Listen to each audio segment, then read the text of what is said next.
Okay. All right. Good morning, everyone, and welcome to the New York State Department of State webinar titled Attracting Business and Investment to Downtowns Without Strong Markets. We have an amazing group of presenters with us today to provide insight on their experience in generating economic development. There will be a 15-minute question and answer session at noon, so please feel free to enter your questions into the chat throughout the session. And please note that this webinar is being recorded as I just clicked the button, and it will be posted on our website for future reference. So we will be starting today with Christian Mercurio and Crystal Surdick.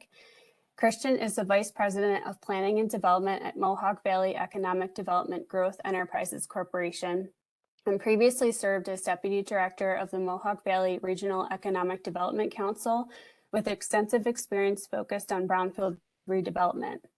And Crystal is the Director of Development at the City of Jamestown Urban Renewal Agency, with over 20 years of management experience in urban planning, public engagement, and placemaking. So thank you so much for Christian and Crystal for being here today, and I will turn it over to you.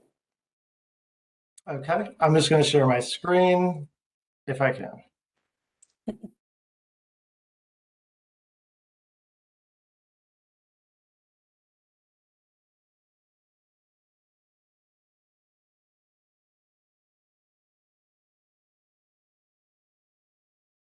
How are we doing? Are we good here? Looks good. Yep. Okay, great. Well, thanks, Holly. We're really happy to see Department of State putting on these webinars. It's a pretty exciting time to just kind of be in the planning or economic development world. So the more communities that can get in the game, the better. So this is a kind of a perfect topic right now with all the big things happening. But I'll start out with just kind of a 101. It all starts with a plan, and this is actually a live action shot of me in my office here. So, but we just want to talk about how you can form partnerships to leverage resources if you're a small community. So it's, especially in Rust Belt communities that haven't experienced economic growth of surrounding larger metro areas, you probably hear this phrase all the time. We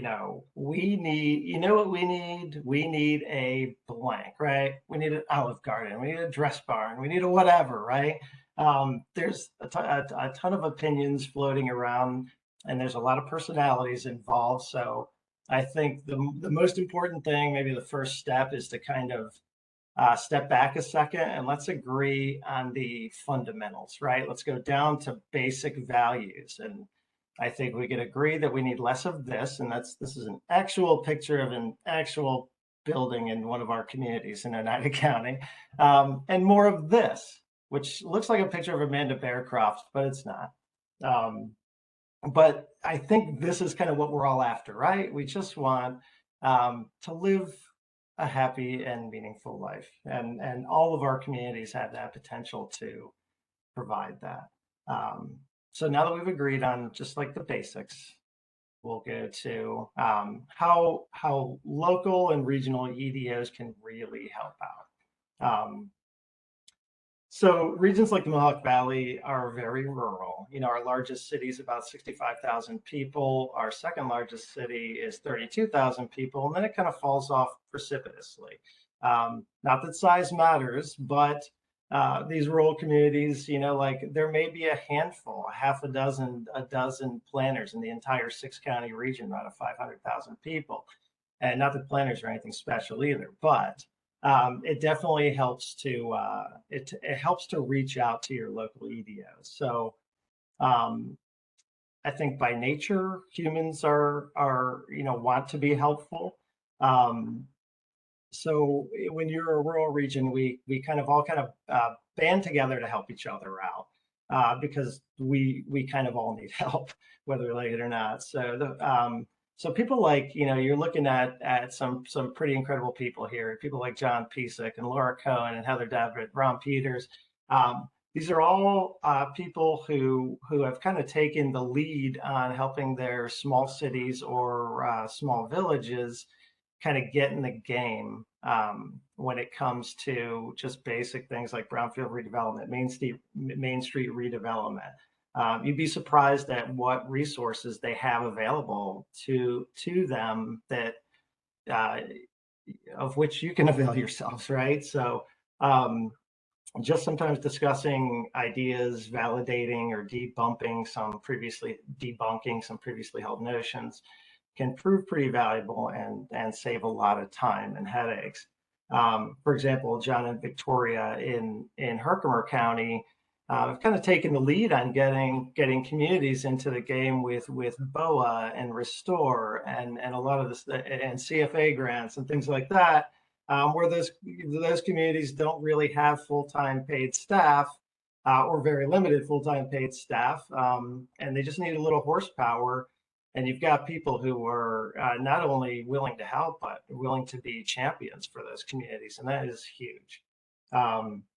We could say the same thing about Fulton County Center for Regional Growth, where they've helped the city execute a BOA plan and start doing environmental assessments.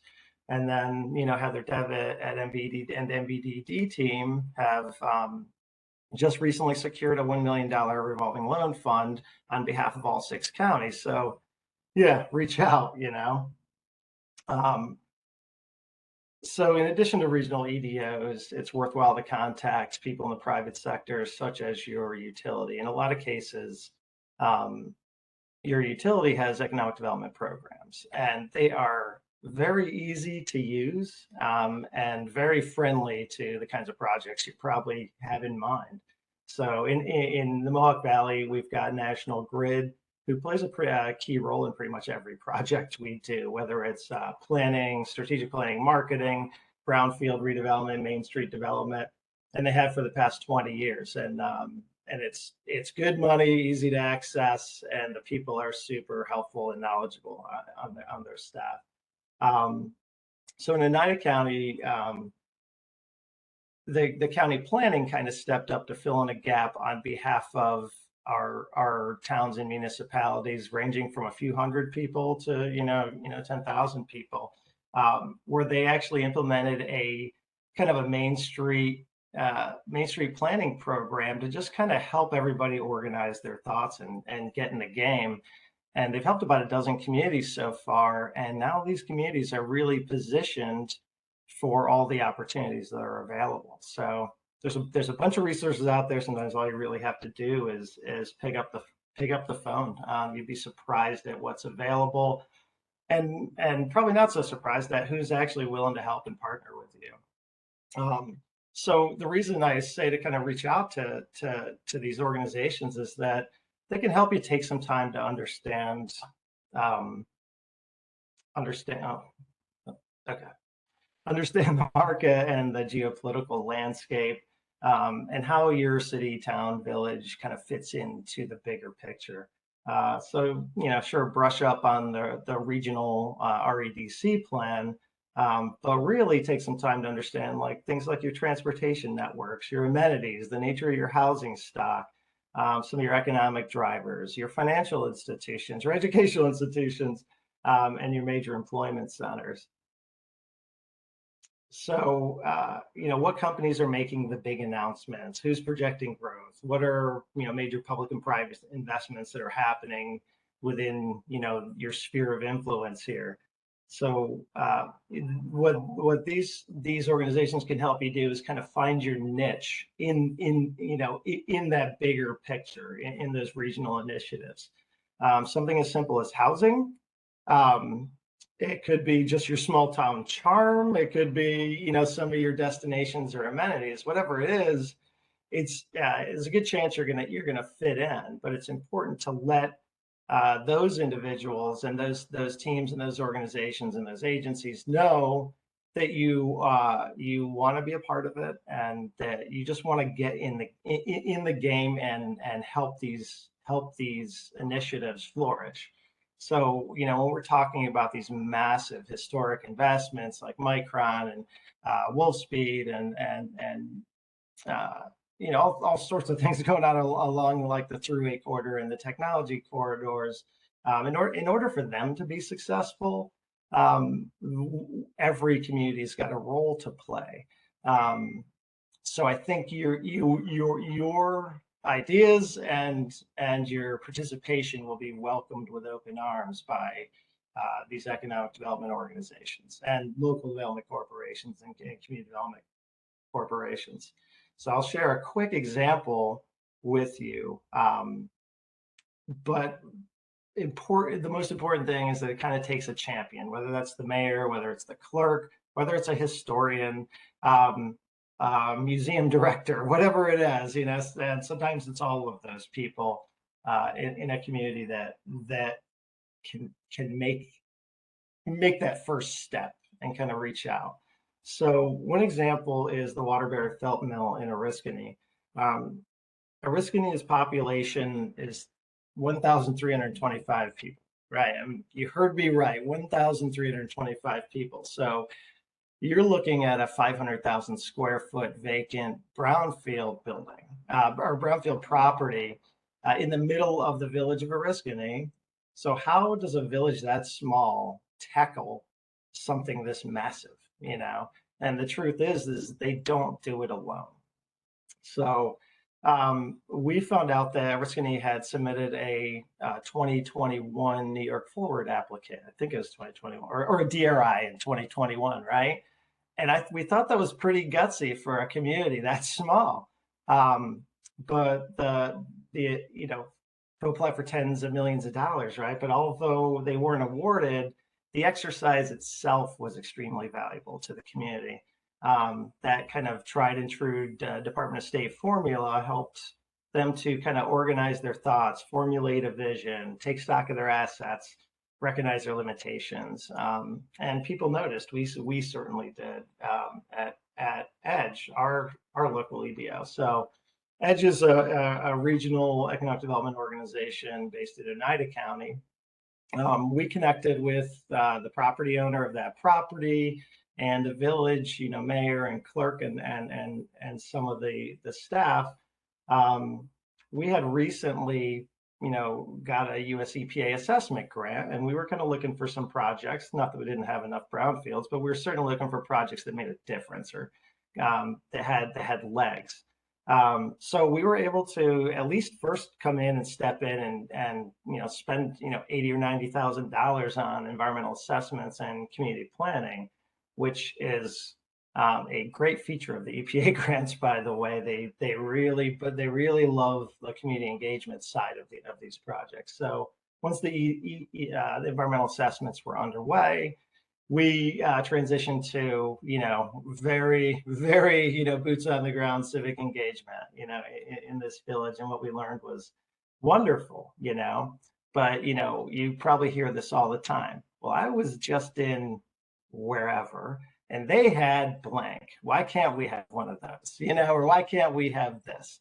And that's kind of where it all starts. So like we just kind of threw it all on paper, threw it into the sausage grinder, and came up with a really strong vision for what this community could be if that brownfield were remediated and redeveloped.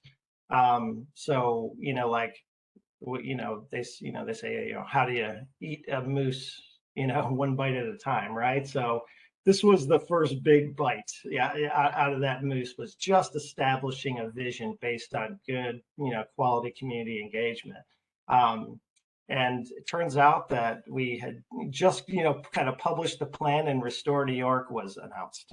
So we parlayed that, or we assisted the village to parlay that into a Restore New York application, and it was awarded. And that's kind of like the first major grant award of that nature in the village's history. So we think we're doing a good thing, and we're only doing it because the village has champions who are really committed to the long haul and to really transforming the community, and more importantly, to get in the game. This community is 7 miles from our region's largest employer. It's 7 miles from Wolfspeed. It's 51 miles from Micron. They definitely have a role to play. They recognize that, and they want to be a part of it. but without that kind of initial outreach, like none of this would have been on the radar, or even possible. So, so we figured out a way in our region, at least, a very rural region, to turn our size into an asset, not a liability. There's strength in being small. So the REDC process did help that, back in the heady days of the REDC, they kind of helped us to get to know each other, to kind of organize our EDOs and see where we fit and kind of blur the jurisdictional lines. And, I think I just read a New York Times article that said, kind of in these kind of uncertain times, like humans don't naturally tend to this like Lord of the Flies situation. They really band together to help each other out. And that's kind of what we did. And we got to know each other. Some of these up here are familiar faces here.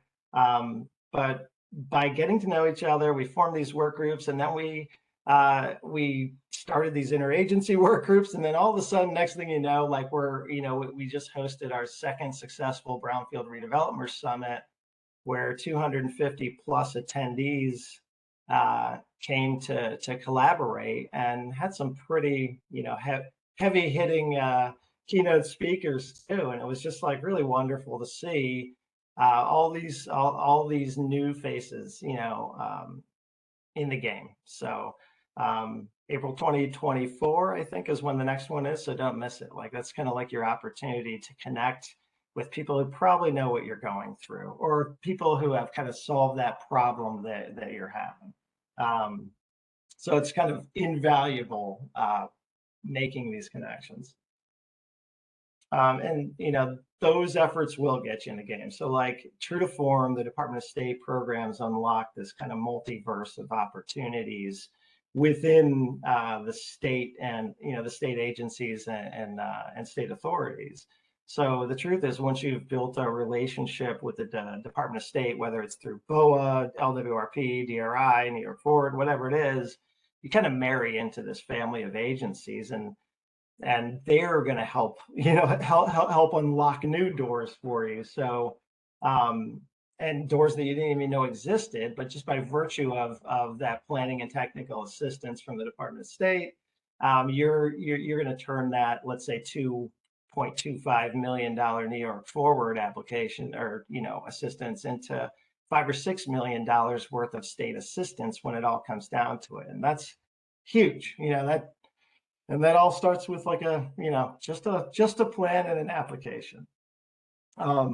So yeah, how to eat a moose one bite at a time, right? So the village of Boonville, population 2,000, by the way. That's not a huge village, but similar to Oriskany, they started by putting a New York Forward application together. They didn't get awarded, but again, the process was super valuable. And since that application and the guidance that they received, they've completed a Main Street plan. They've worked with the DOT on transportation enhancements. They began revitalization of parks. They work closely with small business and private investors. The county did a Main Street plan for them and identified, a half a dozen to a dozen, strategic catalyst projects. Things just kind of started snowballing just by kind of organizing things like that. So, and that was all through partnerships. So this is a picture of, a kind of a long vacant, classic, building on Main Street that just kind of needed new life. And kind of by virtue of the momentum they generated in the past year or two, one of our local farm breweries decided to expand and revitalize the property, and it's magnificent. And that's all happened since basically since the New York Forward application. So I'm not saying that's what made it all happen, but just kind of like the exercise of planning made that happen. So I think that's kind of the theme here.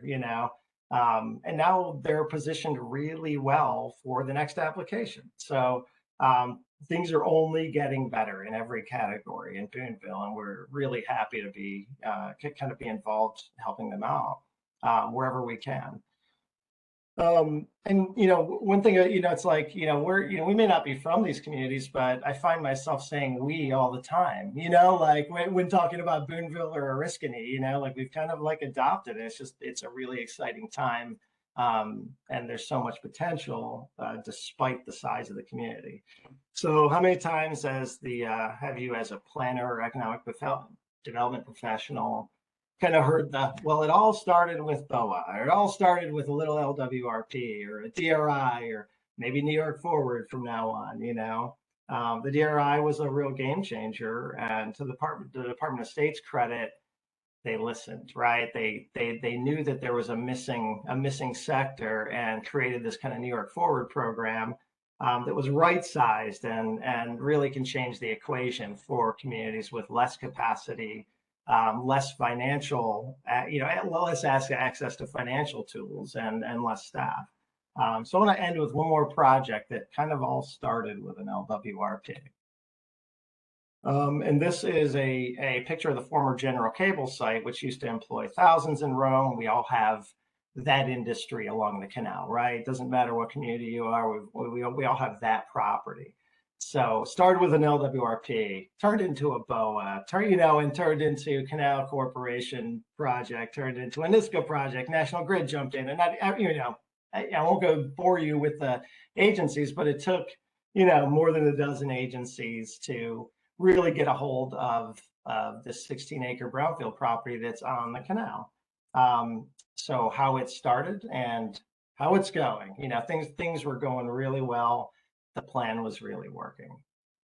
And then, as they say, or as Mike Tyson said, everyone's got a plan until they get punched in the mouth, right? So we got punched in the mouth as a community. We lost a beautiful young person to suicide, and it really shook the community. But being a small community, Rome pulled together, and in honor of their friend, the teenagers and family started planning a skate park in his memory at Bellamy Harbor Park. So they hosted a spike ball tournament, slushy sales, t-shirts, stickers, raffles. Small businesses are holding fundraisers weekly. Public meetings as the project moves along. We hired one of the top skate park designers, architects in the country, and it's all organized by teenagers. Like the family is just feeding them at this point, and just kind of spinning them up and turning them loose. And the city, kind of armed with 2 decades of LWRP and BOA and DRI planning expertise, has helped to kind of guide and shape the project along and keep these teenagers super productive, right? So the LWRP application that was submitted, they had 1,300 support letters. I mean, like we've never seen anything like it. It's pretty amazing. And the picture you're seeing here is a public meeting that was hosted at the LWRP site at a pavilion that the Department of State and Canal Corporation, helped to construct. So like these things, success continues to kind of breed success and engagement, and all these things like start working together. But like a lot of projects start, in an office and are kind of sold to a community. This started at the community level, started really on the ground with kids, and it's really blossomed into the most prolific, grassroots movement that this city has seen in decades. So this will be, it's fully designed. This will be the crown jewel of the entire City of Rome's park system, and it'll develop the final 2 acres of a 16-acre brownfield site that has taken 2 decades to redevelop. As economic development professionals, we sometimes take for granted that these kids are the future of our communities. We get caught up in projects, and we invest, millions in STEM programs that, they're good, right? Like they're great. And they serve a handful of students, and we need them, but we also need to invest in just real basic human habitat. And that's kind of the project here. These are the places they'll learn friendship, patience, communication. They'll challenge themselves. They'll push themselves to, beyond their comfort zone. They'll learn risk management, first aid, compassion, persistence, all those things are kind of learned here, and those happen to be all those like coveted soft skills that our employers are desperately seeking right now. So yeah, it's economic development, 100%. And I think you'll hear that a couple of times throughout the day here. Skate parks, are kind of like the new stickball lots, where you kind of like, you're kind of forged in the furnace, and become an adult. But most importantly, this is one major kind of tool for mental health, for physical well-being, and for community building. There's no gimmick here. Like the park is the tool. There's all sorts of things that we need to do to ensure the physical and mental well-being of our communities, and this is one of those things. So it fits into the picture. I just wanted to, just say this again, like we're kind of missing, teenagers at a critical age in our economy.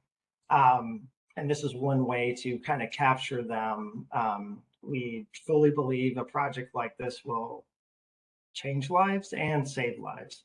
And any park director will tell you that the skaters at these places form this kind of like anarcho-syndicalist commune, where they help each other, they take care of the park, and they take care of each other. We know this will change lives. And if you don't believe me, you could ask Crystal. She's a pro at this. We've connected many times throughout the years because Jamestown and Rome are basically the same place, just in different places in the state. So I'm going to go ahead, stop sharing my screen, and turn it over to Crystal. Awesome, thank you. And we really didn't do this together. Christian had his presentation and I threw one together kind of over the last day. That is a mishmash of some presentations that that I've done over the past few years. And it's like you're in my head. So you're going to hear a lot of the same things, just echoing a lot of what Christian has already said. But I think that also is going to really speak to the similarities that our communities have, and just kind of reinforce where we should be putting our energy and our efforts and our time and our investments. So let me share my screen.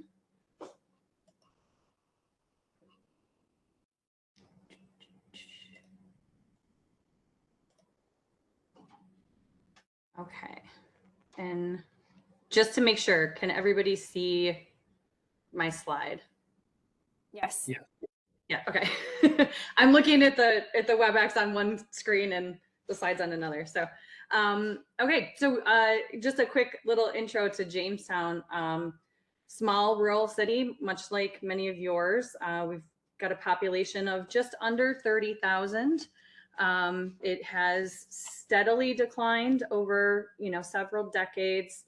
We're a gritty Rust Belt community that has an awesome, vibrant, we're blessed with a dense historic downtown core. And, the assets that we have are, I think, have been sort of kind of pushed to the wayside for many years. We were given the opportunity to be one of the first communities to receive a DRI, Downtown Revitalization Initiative, funding in round 1. We were awarded. So we've been in it for a little while. We've been slogging our way through it. And we're just this close to being done and being able to kind of put the final period at the end of it. And I'm going to talk a little bit about that, but I don't want to belabor it too much, I guess. So right off the bat, right, BOA, LWRP, DRI, we've heard a lot about it. I've got a lot more to say about it. It's all kind of the same thing that Christian has already touched on. So again, we were awarded a $10 million DRI in the first round back in 2016. We have faced a lot of challenges, and I do want to talk a little bit about some of those challenges. And, you know, not the least of which has been the pandemic, which put a halt to a lot of things, as I'm sure, you know, everyone has kind of experienced themselves. And some of those impacts are still lingering, you know, slower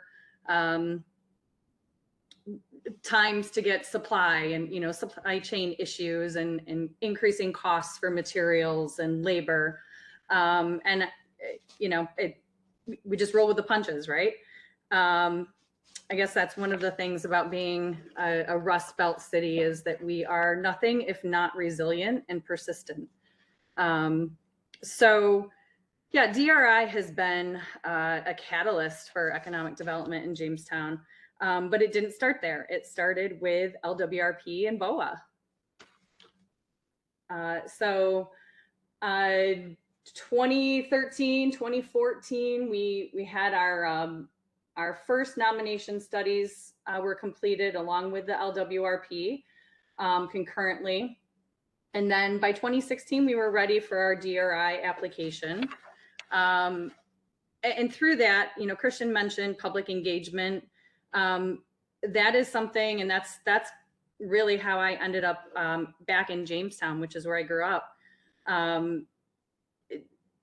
Planning in BOA, that's kind of where I cut my teeth in the planning realm. And it was first as a consultant, and it was really first with public engagement. And I think that can't be, it just can't be stressed enough.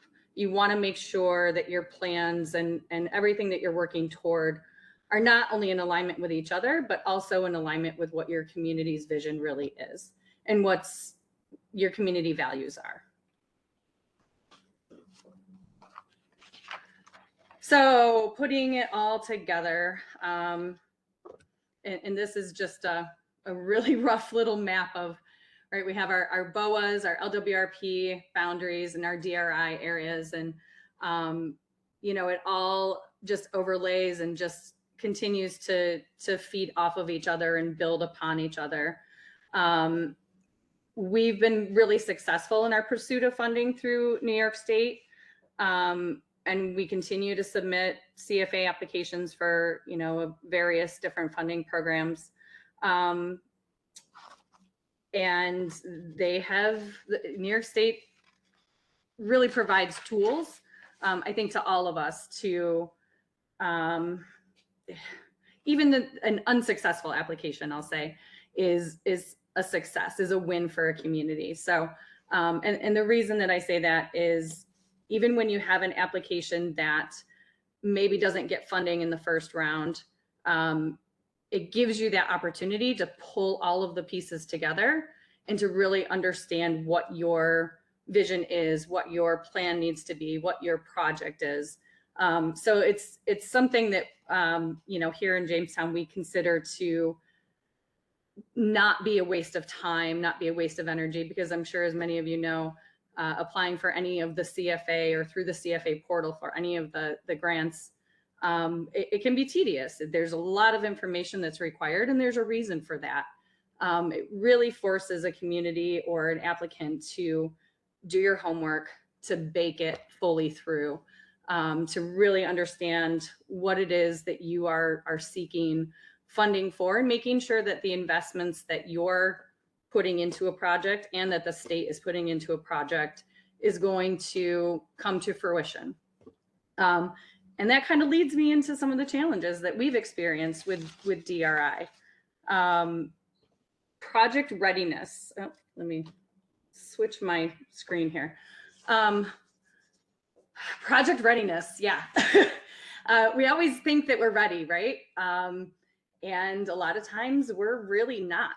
And the planning process and the application process, again, can kind of help us get to that place, or to really take a step back and understand that maybe we aren't ready. But oftentimes we submit anyway, even if we're not totally ready, just to be perfectly honest, because it forces us to get to that place. Capacity, making sure that you have capacity internally, and if you're working with a developer, you're working with partners, that you have capacity to actually move a project forward. That is something that with DRI, became really clear. So I would say, being completely transparent, one of our pitfalls was we did not plan for the administrative burden that DRI would have on our staff. And so it has been, I said it was kind of a slog. It's been kind of a slog. We have made a lot of changes to our team and to some of the roles that team members have to get through that, because it's only going to make us stronger outside of DRI, with any other grants that we are administering. But capacity is probably one of the biggest areas where we maybe cut off our nose to spite our face. Let's just get the grant and then we'll figure out how we're going to implement it later. But I don't say to not do that, because we would do it again, right? But just making sure that you are taking that step back and really looking at, if we get this funding, how are we going to utilize the funding in a way that is responsible fiscally, is responsible as the grantee, and makes sure that we can actually deliver what we say we are going to deliver. And that goes for developers too. Making sure that we are vetting development partners, and that they have the ability and their own capacity and a track record. There is no, with the exception of maybe a certain developer in Buffalo, there is no one developer that's going to swoop in and buy a whole bunch of properties and redevelop our entire cities, right? And I don't think that we want that. I think putting your eggs all in one basket is, something that is maybe not the best choice for your community, especially if it's somebody who is not necessarily from your community. And I'm not saying that developers from outside communities aren't welcome, because they certainly are, but I think just making sure that they have the best interests of your community in mind when they're coming in to help you with development projects. Other challenges, the pandemic, of course, I mentioned that, and that set us back quite a bit. And then expertise and experience, that kind of goes back to the development partners, and then your other partners. So, we work a lot with a number of different agencies, economic development agencies, our IDA, Jamestown Renaissance Corporation. We really have worked over the last few years to really build upon those partnerships. So, that's definitely something that not only is it a lesson in a way to build capacity, but also, we are not an island in and of ourselves. And so it's really important to make sure that we have partners that we can lean on and share the load and work together for our common goals. So some lessons learned, right? Ducks in a row, just making sure that we've got all of that figured out ahead of time.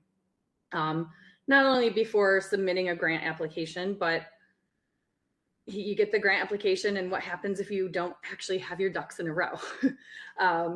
It might look really good on paper, but in reality, sometimes you have to take a step back. So that was, like I said, a DRI lesson learned for us, was making sure that we had all of our ducks in a row. And then again, the partner expertise and capacity, and knowing that you don't know everything. And when you don't know what you don't know, what do you do? And that's making sure that you're engaging with the appropriate experts, and understanding that just because you're a development department doesn't necessarily mean you know every single thing about development. So just lining up all of the right partners and experts to be able to move whatever the project might be forward. And then, you know, DRI, like I said, we're really close to the end. We're really close to being able to put the period at the end of it. And it's been, as much as it's been challenging, to say the least, it's been a huge success and a huge catalyst for our community. From waterfront projects to lighting projects, you can see the picture of our bridges all lit up. And then our favorite project, or maybe not so favorite project, but one that has been an incredible boost for the community, is our Fund for Downtown programming, which was a brand new thing. It wasn't a capital improvement project. It wasn't a shovel in the ground kind of project. It was a grant program to hold events in our downtown and to try to attract organizations and individuals that might not otherwise have the funding or the ability to host events, to do that, and to try to attract you know, large events that would bring in hundreds to thousands of people to come into our downtown, to attend the event, to shop in our stores, to eat at our restaurants, all just adding to that vibrancy that we're all looking for. And so I say maybe it wasn't our favorite program because it was very, very clunky.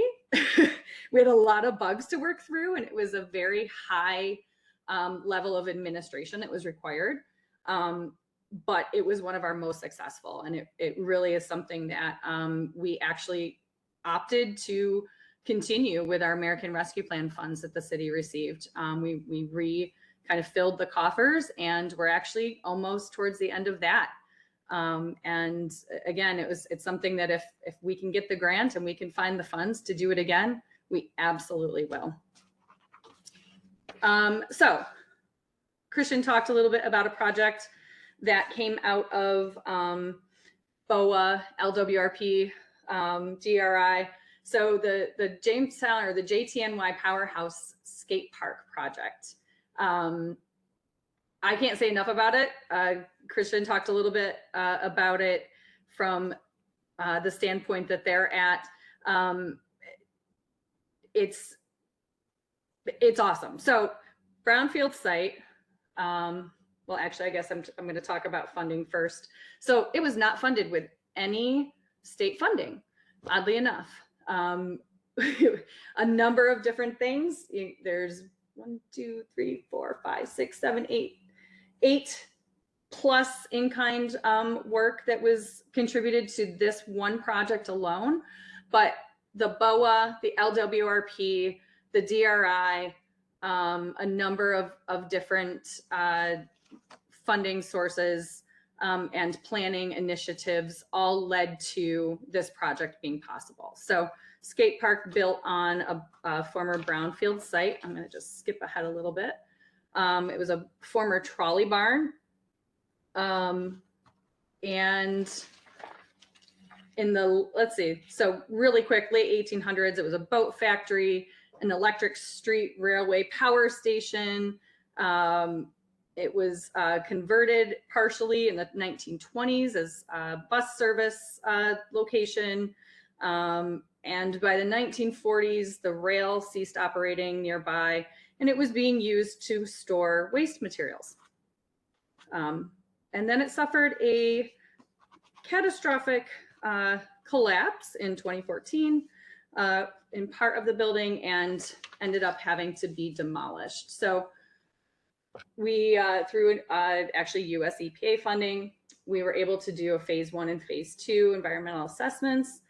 We had to complete a NEPA and a soil management plan. And through all of that, what we found was our intended use for the site, the skate park, was the remediation that was necessary. By putting the skate park there, we were actually able to remediate much of the soil that needed to be remediated and then capped with the concrete. So what we have is, oh, and these are some pretty cool photos from demolition. And then, sorry, I just want to skip back because I know I'm running out of time. As part of the remediation, not only were we able to remediate a brownfield site, but we were able to build $1 million skate park, a competition scale destination skate park.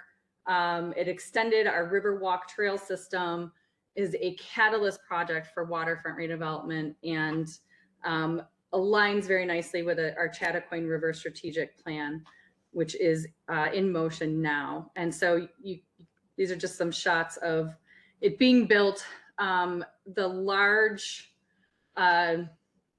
hexagonal, octagonal foundation in the middle actually ended up becoming, it was so hard to demolish that we decided to make it part of the design of the park, which I think is pretty cool and a neat ode to the park's history. And so I just want to say, like, these are just some cool pictures of the finished product. You know, it's a waterfront linear park that will extend, and the long-term goal is to continue to extend that linear park there. But it's never, it opened in October of last year. It is never not being used. It's been used all winter long. The skaters will come and they will shovel it, or they will bring their snowboards.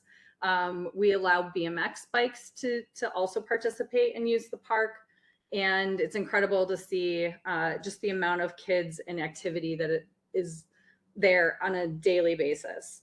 And just kind of going back to the kids and the what it brings to the community. It's never not full. And the kids that are here, they are the stewards of the park, right? Of course, we have already seen graffiti. We have already seen things in the park, and the kids that use the park and the organizations that use the park, and really were the organizations that spurred the initiative. Skate JTNY, which is a local nonprofit organization, and Jamestown Skate Products, they take care of it. They make sure that it is taken care of. And so it's also creating that next generation of community builders and stewards. So I think I'm out of time. That was excellent, though. Thank you so much, Crystal and Christian. I think that's a great example of how we really need to engage, you know, a younger population in these planning efforts and kind of create those next stewards. So, and with that, I will turn it over to our next presenter. We are running a few minutes behind, so if we end up needing to start the Q&A at 12:15, I'll just leave a little note in the chat so everyone can kind of prep their schedule. Laura, do you want to check your audio and make sure? Yes, can you hear me? Yes, I can hear you. Okay, so we have Laura Palisano Hackathorn up next. She is a trustee from the Village of Hamburg. Laura has served on the Board of Trustees since she was elected in 2004, and she serves as board liaison to Economic Development, the Village Business Advisory Council, the Historic Preservation Commission, and the Village Court System. And for 3 years prior to her election, Laura was a volunteer on the award-winning New York State Route 62 project and the Village's Main Street project. So, Laura, thank you so much for joining today. I will share my screen with your presentation. Get that up now. Thank you, Holly. Yes. Okay. Can everyone see that? Oh, great. I can see it. Okay, great. Wonderful.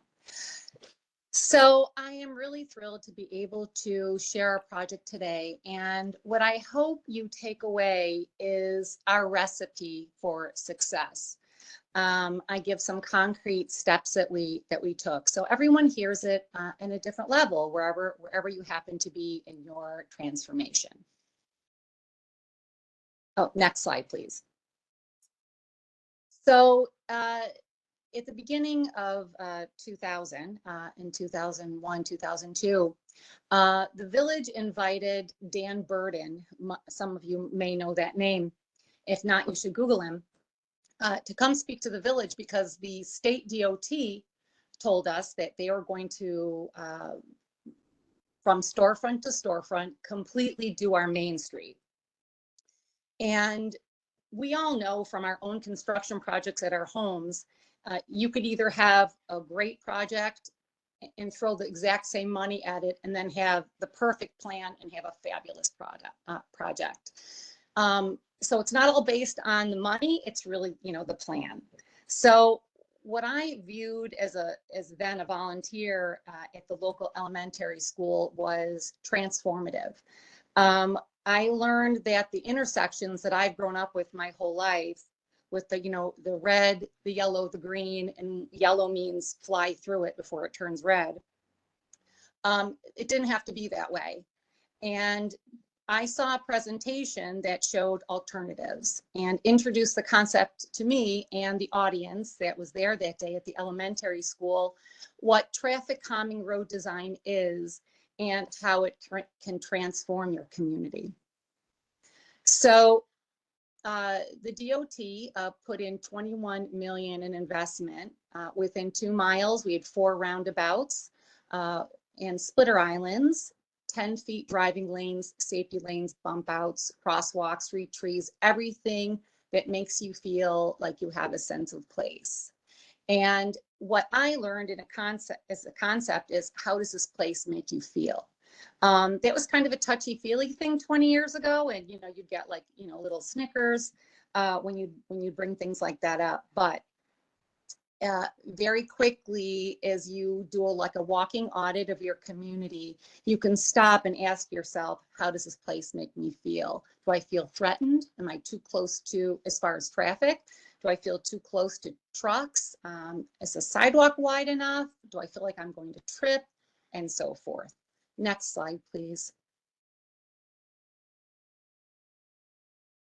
So upon being elected, we went forward with the road project, and it was radical to people.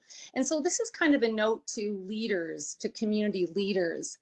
If you do your homework, you realize there's going to be people that are afraid because change is hard. When you do big projects like this, if you take a fall, if it doesn't work, it's very public. So you have to make sure that you've looked at best practices, spoken to experts, planners that are at the top of their game. And if you feel like it's going to transform your community and make it a healthier, safer, better place, move forward anyway. You must have the courage as a leader, if you're going to be a leader, to do the right thing. Next slide, please. So this is kind of a shocking photo. Believe it or not, this is the same exact place. And if you see the yellow building on the left around at 9 o'clock, and you look on the right photo, you'll see that is the same building that has been restored with New York State Main Street funding. So what we did is, when we put in the roundabout, and that is our main intersection at Main and Buffalo in the village of Hamburg, we had to shift the roadway south. As you can see, the road has moved. That is the same building. Again, the yellow brick was refaced, and that is the same building. And the next slide will show you, I took a photo yesterday. So notice the trees. I might have you flip back in a second, Holly, but notice the trees, 1, 2, 3, that you'll see on the kind of on the right third of the page. And then if you flip back, those are the same 3 trees, but we've, the restaurant on the right has put a very big outdoor dining patio, and that is added to the people vibe as well. But the vegetation has grown in, we have gorgeous gardens, and our main street is a traditional main street we're proud of. Please, next slide. So another step, so step 1 was take advantage of investment that's coming. For example, if you hear the DOT is going to redo a road, we have a state road. So get involved as much as you can and try to shape the planning for that and shape the road design. This is the second thing we did. We were prepared for investment that we knew would come, So we made sure we had building design guidelines. These two buildings are not in our community because we didn't want to out anybody. These were just examples that are in our design guidelines. As you can see, you know, there's one more very attractive building on the left, more of a traditional Main Street vibe. On the right, of course, is very closed and not the most beautiful building ever. The other thing that we had folks come forward that were professional architects, and some were just people who were interested, and they formed our architectural review committee. And they review all projects within our central business district. Next, please. The pedestrian experience. So we had a shift in consciousness in village government, and we realized that we needed to consider, you know, the weakest among us, the youngest and the oldest, and try to design for that population. And then really we all win. So let me explain the pedestrian experience and the pedestrian envelope. You'll see the word cocoon next to that. So you follow around in a circle here. So you have 5-foot sidewalks, buildings up to the street. You have awnings, perpendicular signage. You have a tree canopy. Oftentimes you have planters, and all of that helps the pedestrian feel comfortable as they're walking the street. Even the on-street parking helps shield pedestrians from traffic driving by. Next, please. We have many schools in our village, and what I try to do when I think about planning and working in the village is we want free range kids. We've heard of free range chickens, and we want free range kids.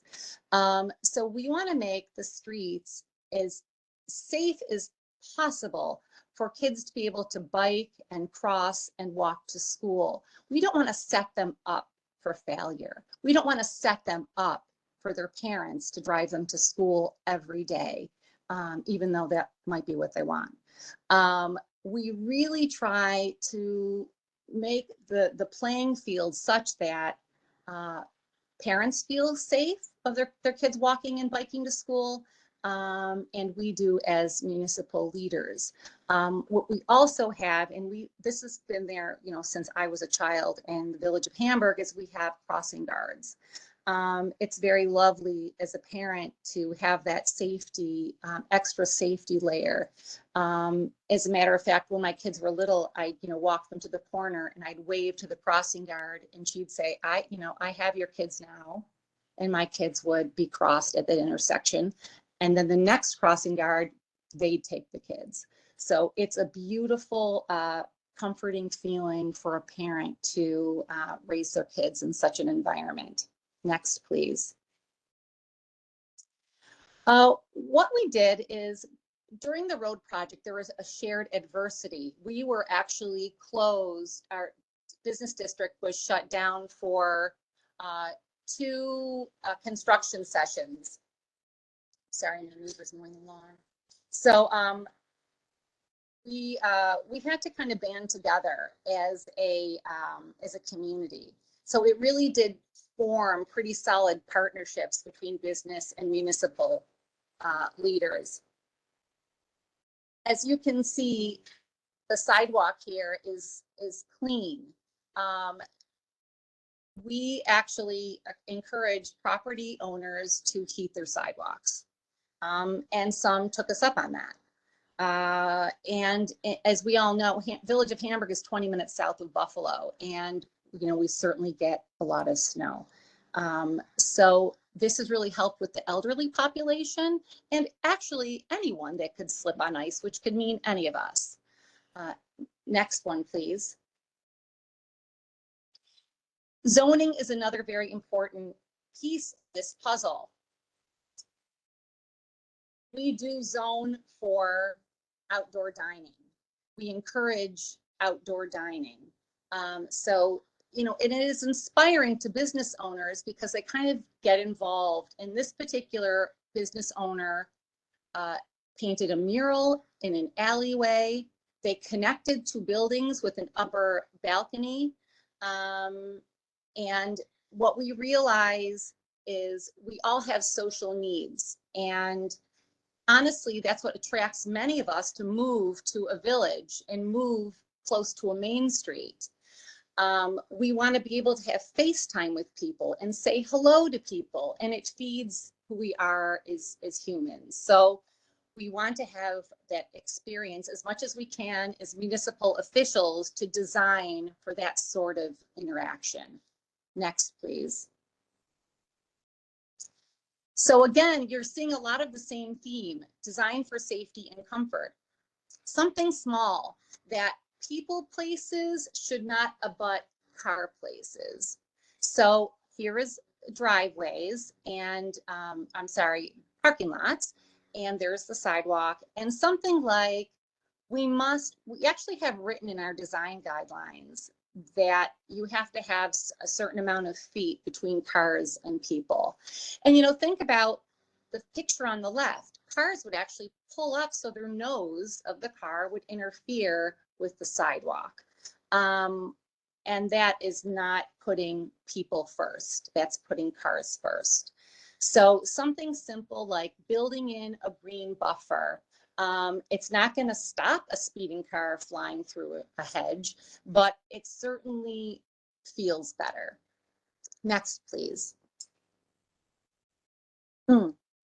This is one of my favorite photos, and it really doesn't even make the impact that I wish it would. So the photo on the left was now it's the roundabout at Legion and Clark in the village of Hamburg. And it was a huge asphalt. I can't even tell you how vast this was. There was like 5 different streets coming in here, strings and strings of lights. You were sitting there to let all these folks have their opportunity to drive through the intersection. You sat and idled for so long. Now you can see the ice cream. That's kind of my, that's where I'm going to indicate where we're in the same place. You'll see that ice cream cone. That's Nick Charlap's ice cream. You'll see it on the left and on the right photo. So the difference here is we actually realigned the street. We created a pocket park next to the ice cream place. And we infilled all that asphalt with green space. Life-changing, certainly for that small business owner. Now folks can get an ice cream and go sit in the park. And I'll have another photo next, please. So the big photo at the top is that green space that used to be in the middle of an intersection. So one of the things that I have to say is, dream big. Like, it seems impossible, don't get in your own way. When you're going through big projects like this, really think what the ultimate would be. And we'll see, you might get halfway there. But don't talk yourself out of it. Don't say, well, they'd never allow us to do that. You never know. So we also built in amenities that you see listed here. And they're just, lovely quality of life amenities that make it really special because it gives a message. It's our brand. We really care. We really want you to have a lovely time. We want to, have you to have a better quality of life. Next, please. Beautiful is important, details count. Now on the left is a public garden. And of course, on the right, this is just one example. Everyone kind of jumps in the game. Beauty like that is contagious. And it's up to us as leaders to set the expectation and allow others and support others and encourage others to do the same. Certainly don't zone things like that out and like get in your own way. Next, please. The DOT partnered so well with us, and they were so inspired by our community's vision that the village of Hamburg was built on the shore of 18 Mile Creek, the water source, of course, like so many other historic villages. And it was overgrown for many, many years, actually probably most of my life. And we talked to the DOT about it. We showed them historic photos when there was, you know, dams and, you know, people boating in there. And much to our, you know, happiness, they completely cleared it for us. They put in stairs, they got inspired. We have a retaining wall. And believe it or not, this staircase is right at the corner of Main and Buffalo Street, which is the center of our village. You can actually park your car or take a ride or walk up there, and you can be down the banks of the creek where all sound is blocked and you feel like you are a world away, and it's right in our central business district. Next, please. So historic preservation. We have transformed with Main Street grant funding 32 or 33 buildings within a within a couple of blocks. We also have a National Historic District and now have a local historic district on our Main Street. Heritage tourism is very important to us, and it kind of helps define our brand. We do value our authentic past. Next, please. So we have a very strong business community, volunteer groups, and the village. We all come together to plan an event calendar. As you can see, this slide is from 2015, but the same poster we publish every year, and we're really becoming known as a destination. Next, please. So this is just a little snapshot within a 5 or 6 year period during the road reconstruction project and during the Main Street grants, and all of the private investment. So what I want to say is those very public, the public funding for the grants absolutely leveraged private investment, which is, you know, it was seed money. And I'll tell you, it is still, I would love to update this chart because the bars would be out the top. We have so many restaurants and retail that we never had when I was a kid. Next, please. Increased traffic safety. So the interesting thing that happened when we put in roundabouts and traffic calming road design, we actually make eye contact when we're crossing the street with the driver. They nod, we wave, we cross, and it has really created a different culture of like a kinder, gentler, more community-minded culture. We get visitors from out of town and they're shocked that everyone stops and lets us pass. Next, please. So this was our Main and Buffalo Street before 2008. Yeah, shocking. Can you please do the next slide?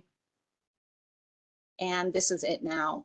The building on the left lower is that exact same yellow stucco building. So we've come a long way. Next, please. So this is for your future reference. This is a list of the steps we took in our revitalization. Absolutely make sure that you're up on best practices, that you engage with the community, because we have such a volunteer base that they do so much work for this community. As a matter of fact, they're weeding the roundabout centers where all the gardens are. That's all a volunteer effort. And it is very common for people to yell thank you out their car window as we see them toiling on an early Saturday morning. It is very common to see pedestrians picking up trash on their walk. We just have this sense of place.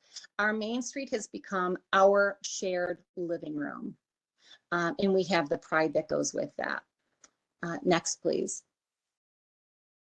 And you can read that on your own. We have absolutely been transformed. Next, please. And so the very horrible picture I just showed you a couple slides ago, just take a look at in the upper left-hand corner. That is a lovely photo by a local photographer, but that is our main intersection. That sums up my Village of Hamburg transformation presentation. Thank you for listening. Thank you so much, Laura. That was excellent. You're welcome. And just a reminder, folks, I know we had a few questions in the chat, but this webinar will be available on our website. I just want to make sure everyone's aware so they can reference all these materials at another time. I think it will be posted in a few weeks after this recording. So moving on, next up we have Andrew Obernesser and Honora Spillane from Center State CEO. Andrew is the Director of Community Investment at Center State and oversees the Economic Inclusion Portfolio, where he manages a team of place-based neighborhood economic development professionals dedicated to increasing the prosperity of historically marginalized communities and individuals. And Nora serves as the Vice President of Economic Development at Center State and serves as organization's representation on the Central New York Regional Economic Development Council. And previously, Nora served as the Senior Director of Business and Economic Development with Center State before joining Center State in 2019. She also served as the Deputy Commissioner of Neighborhood and Business Development at the City of Syracuse. So Andy and Nora, please take it away. All right, is my audio okay? Yes, sounds good. Very good. I'll probably stop our video at some point just to spare some bandwidth here. So if you give me just a moment to pull up our slides, I will do so. They are somewhere. For having us today. I think Andy and I are excited to talk about the perspective of making sure that when we do all these terrific projects, we have the needs and the desires of the business community in mind so that they're a full participant in this process as well.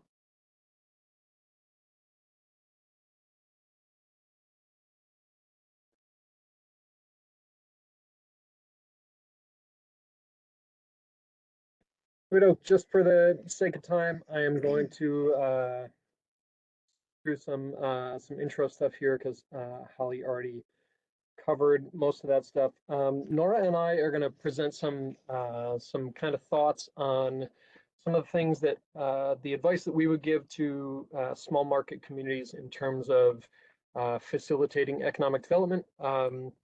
We are not going to be able to get to all the things on this list, so we've kind of highlighted some of the stuff at the top that we will be able to dive into a little bit.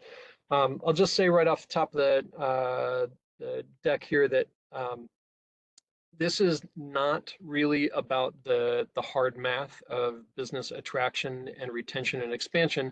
This is really about some of that foundational kind of blocking and tackling work that we recommend to communities all over our service area in terms of positioning themselves for good economic development projects.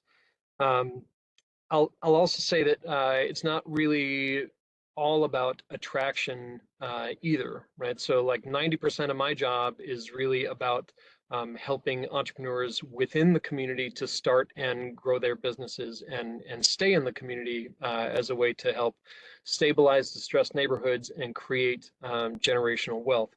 A lot of the same kind of guidelines and advice here would apply to both the attraction work and the support of entrepreneurs in the community. So like I said, we can't hit them all here. So we'll just start with the idea of planning as a way to position yourselves for success. So you've heard it from Christian, Crystal, Laura, everybody so far, just in terms of really using planning as a way to help position yourself in your community for good economic development projects. On the previous slide, I put comprehensive in parentheses, and I intentionally put the word plans as a plural instead of singular, right? This isn't just about a comprehensive plan per se. This is about, like any of the planning efforts, that your community would undertake. It's just important to really keep these things, any of these planning initiatives, publicly available and as current as you can, so that developers, other municipal agencies, project sponsors, business owners, and residents are really just aware of where the community wants to go, how it wants to grow. When plans are allowed to collect dust, when implementation is not clearly communicated to the community in terms of how things are coming along, then the community is no longer receiving reliable signals about kind of the path to growth. So what should trigger a new plan? Well, I mean, all sorts of things, but not everything, right? So I use the handy little graphic here from the artist Jess Hagee, just in terms of describing planning as a balance, right? You don't want to be scrapping plans willy-nilly. You don't want to hold on to old plans when your situation has changed. Static plans from 10, 15, 20 years ago. The community is a dynamic place, even in small markets. Situations change, resources change. You need to be able to communicate how the community is going to change with those things. I would also say that the public, as you kind of go through all of these things, available support and resources here right at the bottom is super important. The presenters so far, a lot of folks have mentioned things like Department of State's DRI, New York Forward, Restore New York. Communities really need to kind of keep an ear to the ground in terms of what that changing landscape of resources is, so that when things come up, the community has the kind of network and the know-how to go after those opportunities. DRI, in what is this, the 7th year, I think. So in the first 6 years, 70 communities have accessed DRI funds. In the first year of New York Forward alone, it was 24 communities, I think. So communities all over the state are taking advantage of these things. This is, some great programs that come with reliable state dollars for both planning and implementation, which is really, really important in terms of sending those signals to the public again. So just make sure that you're keeping your ear to the ground about those supports and resources as they evolve. I think the only thing I would just add is that the plan signal to your business community what you're looking for, and it gives a level of predictability as they make their plans for growth and expansion, so they can be in line with you, but also tee up the other resources that they're going to need to be successful. All right, public support. We've heard some great anecdotes about this from other presenters here. This is kind of like my own little kind of cheat sheet for good public engagement. Over the course of a decade plus of doing this work, I've seen some communities really get this right in terms of how they engage the public. And I've seen some communities really kind of stub their toe and struggle with this. Community engagement is hard work. It can be really difficult. Sometimes when your projects are thorny, it can be extra difficult.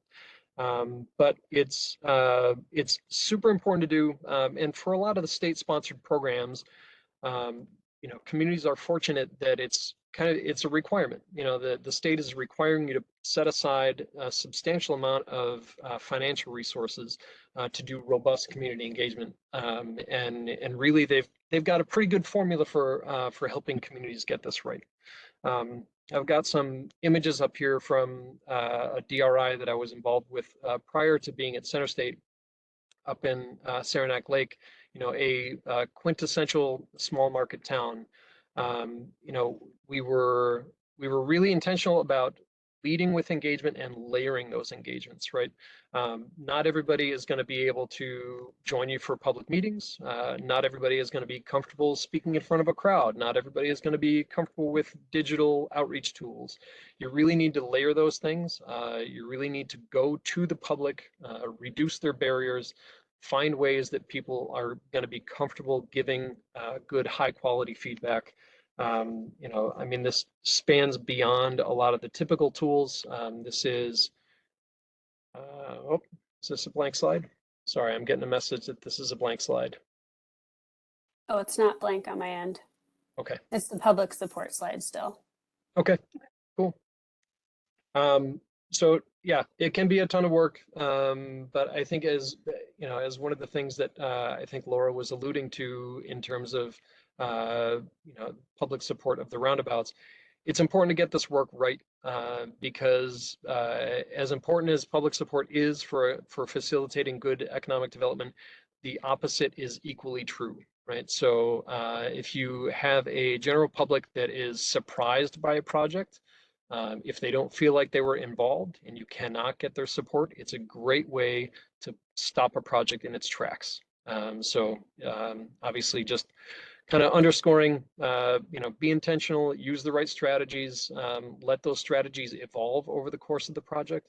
Again, this is also important with DRI and New York Forward. You need to be clear about these things. You know, I think Department of State's kind of formula for these things is good about communicating to the public that that when they're providing feedback on proposed projects, this is not a referendum, this is not a vote.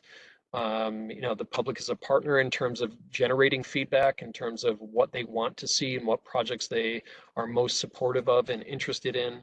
But you know, make sure that you're choosing the right strategies for the type of engagement that you're seeking from the public.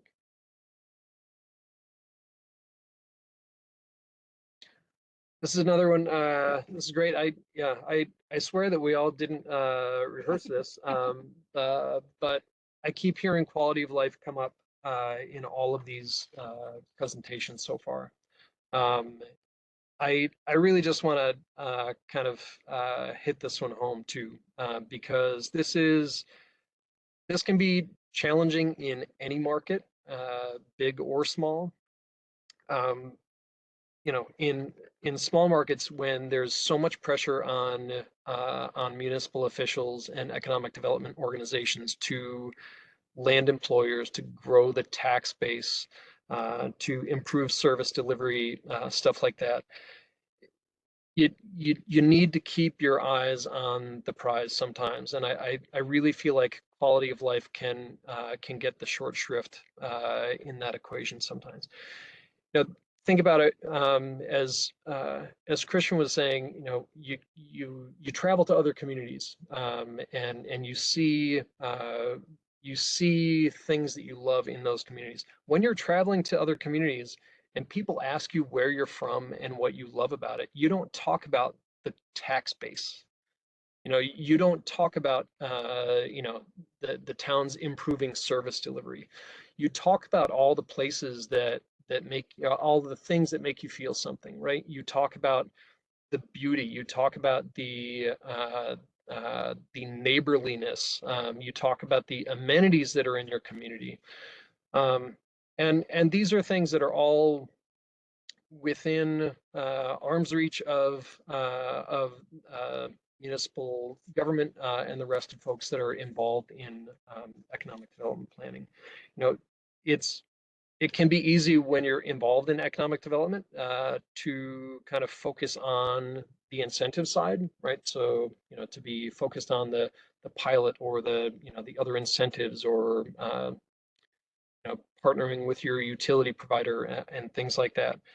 But I can tell you, and Nora can back this up, quality of life is a central part of the value proposition that we're using when we're doing our business recruitment efforts. And we hear this a lot from employers. You know, they are under tremendous pressure in terms of the attraction of talent. In order to, you know, they say to their site selectors, is this a community that my employees are going to want to live in? Is this a community that my customers are going to want to come to or stay in, that sort of thing. So we talked about this with our prospective employers that are looking at the region in terms of rich cultural heritage, the natural beauty of the area, that sort of thing, and it really does resonate with folks. You know, when you go to a community, you get a certain feel from places that have well-maintained parks. You know, you get a certain feel from places that have, you know, flower baskets hanging in their downtown, that sort of thing.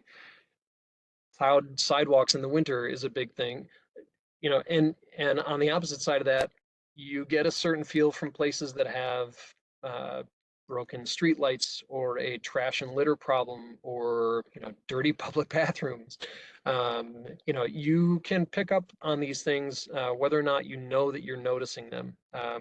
So I would just say that this is not something that changes overnight, and hanging flower baskets is not going to be the thing that puts your community over the top.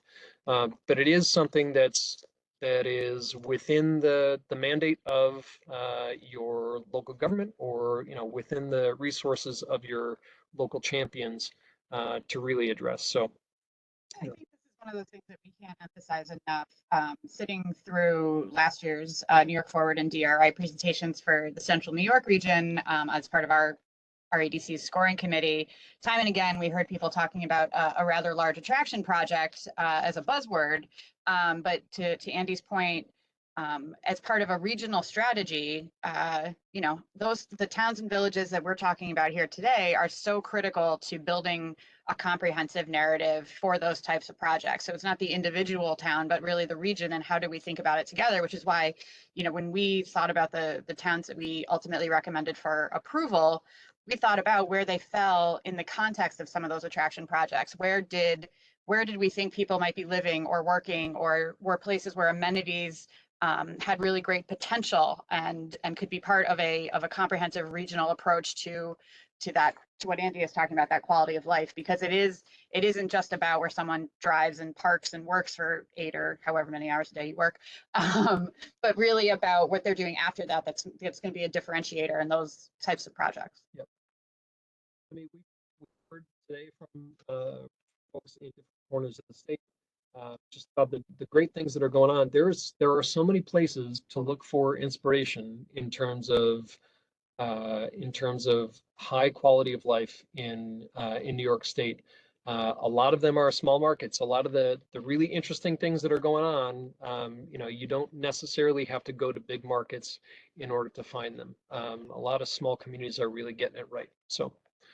As a transition to the next slide, I'd know, you know, I think that when we're talking about the business community, those quality of life things may just translate to an amenity that everybody is looking for that keeps coming up in your public engagement.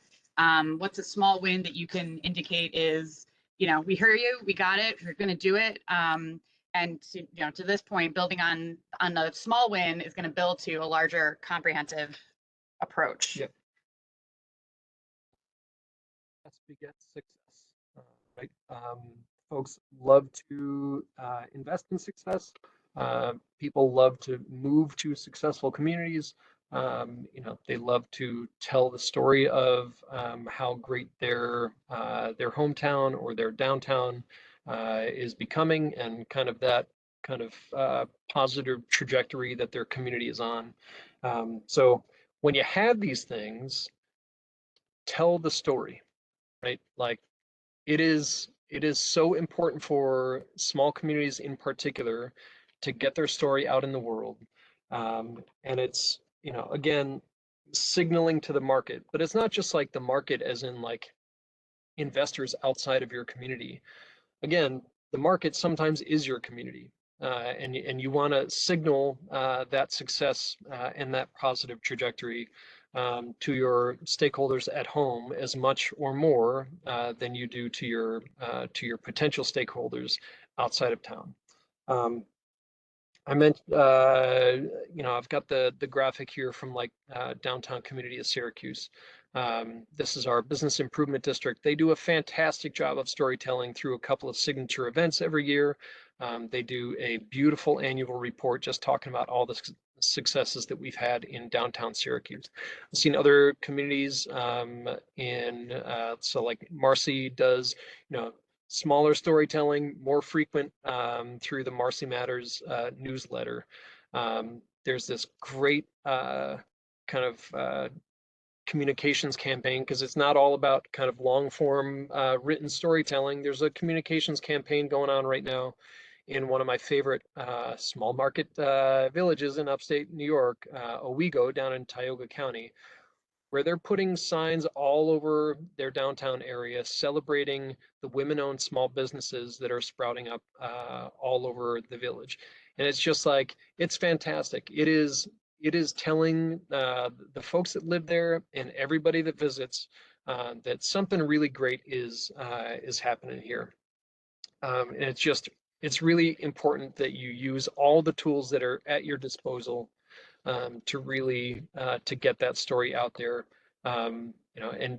Don't rely on the big papers necessarily. You're not always going to be able to get your story in Buff News or the Post Standard or the TU.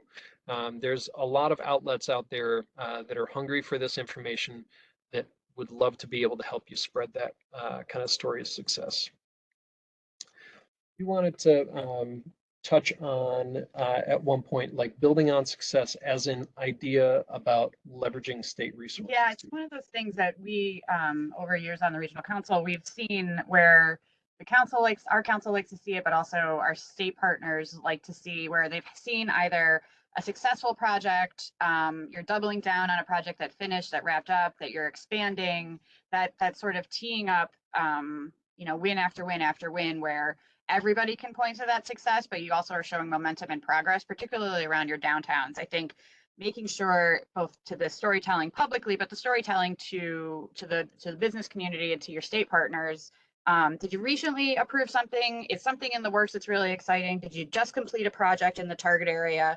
And how is that going to continue to inform that broader success? I can't think of anything that I liked to hear more last year during these presentations than, seeing folks who had a track record of being able to complete projects and knowing what that took. And that gave us a vote of confidence in their ability to deliver on the New York Forward projects. Said that we would not really be able to get too far down that list in our first slide in terms of the real nuts and bolts of economic development planning, but we do want to have a little discussion of readiness, right? And I think Laura was kind of talking about this a little bit in terms of defining readiness for your own community. And again, this is something from Nora's perspective on the REDC for Central New York, where she's got a lot of really critical insight. But just really knowing your stuff, knowing your site, your market, your incentives. This is really about kind of doing your homework and being a bit of a dog with a bone when you've got a good project on your hands. Kind of emphasize here, both from a small market economic development perspective and broad readiness overall, are make sure that your private sector partners know what their projects are going to mean. What is the pre-development timeline? What kind of approvals are they going to need? Have they been connected with architects and engineers who know how to help them through that process? Do you have a bank financing lined up? Having these things sort of on the table early on so that you can troubleshoot early and in partnership with the planning committee is going to be really, really important. And a lot of the small businesses that we see on main streets, they're busy running their business and are not thinking about, oh, I got to make sure I talk to my banker about the expansion I'm thinking about that's 6 or 8 months down the road. So just helping them, reminding them of those steps are going to be really important. Second thing is, just what is it going to take for that project to be successful in your community, literally, logistically? What are the infrastructure improvements that project might have to think about? Are they going to need new sewer capacity or other really exciting and interesting things that everybody likes to think about? Sewers and sidewalks. And thinking about where those resources are going to come from to complement what the private developer may be doing, what the Main Street is going to need. So I've heard a lot of people talk about sidewalks as the last piece of the puzzle. New York Forward and the DRI are meant to be, economic development driven, planning driven. Sidewalks are great. They're fantastic. That's a municipal kind of funding thing, not necessarily filling in everybody's sidewalks as the last piece of a puzzle for DRI. That's certainly important, but what are the direct infrastructure improvements that a project's going to need, and how are we thinking through those funding tools to help them be successful? And then I think third, working with your local economic development professionals who may be talking to businesses who may know that Andy's Coffee is looking to expand or has a second location, and they're thinking through what that might look like, and who might be a great first floor tenant, and how are you teeing up those kinds of projects? So when you have a new building, who's going to be on that first floor? I'm going to just make Andy a coffee brewer now. But Andy's Coffee is fantastic. Everybody likes him over, next town over, and he's looking at your community to expand. And I think building that retail pipeline can be, it's really hard work. It requires a lot of work. Small businesses and entrepreneurs who are thinking about a brick and mortar operation have a lot to think through, and helping them plan that out and understand what those timelines are is going to go a long way towards a successful sort of follow-up.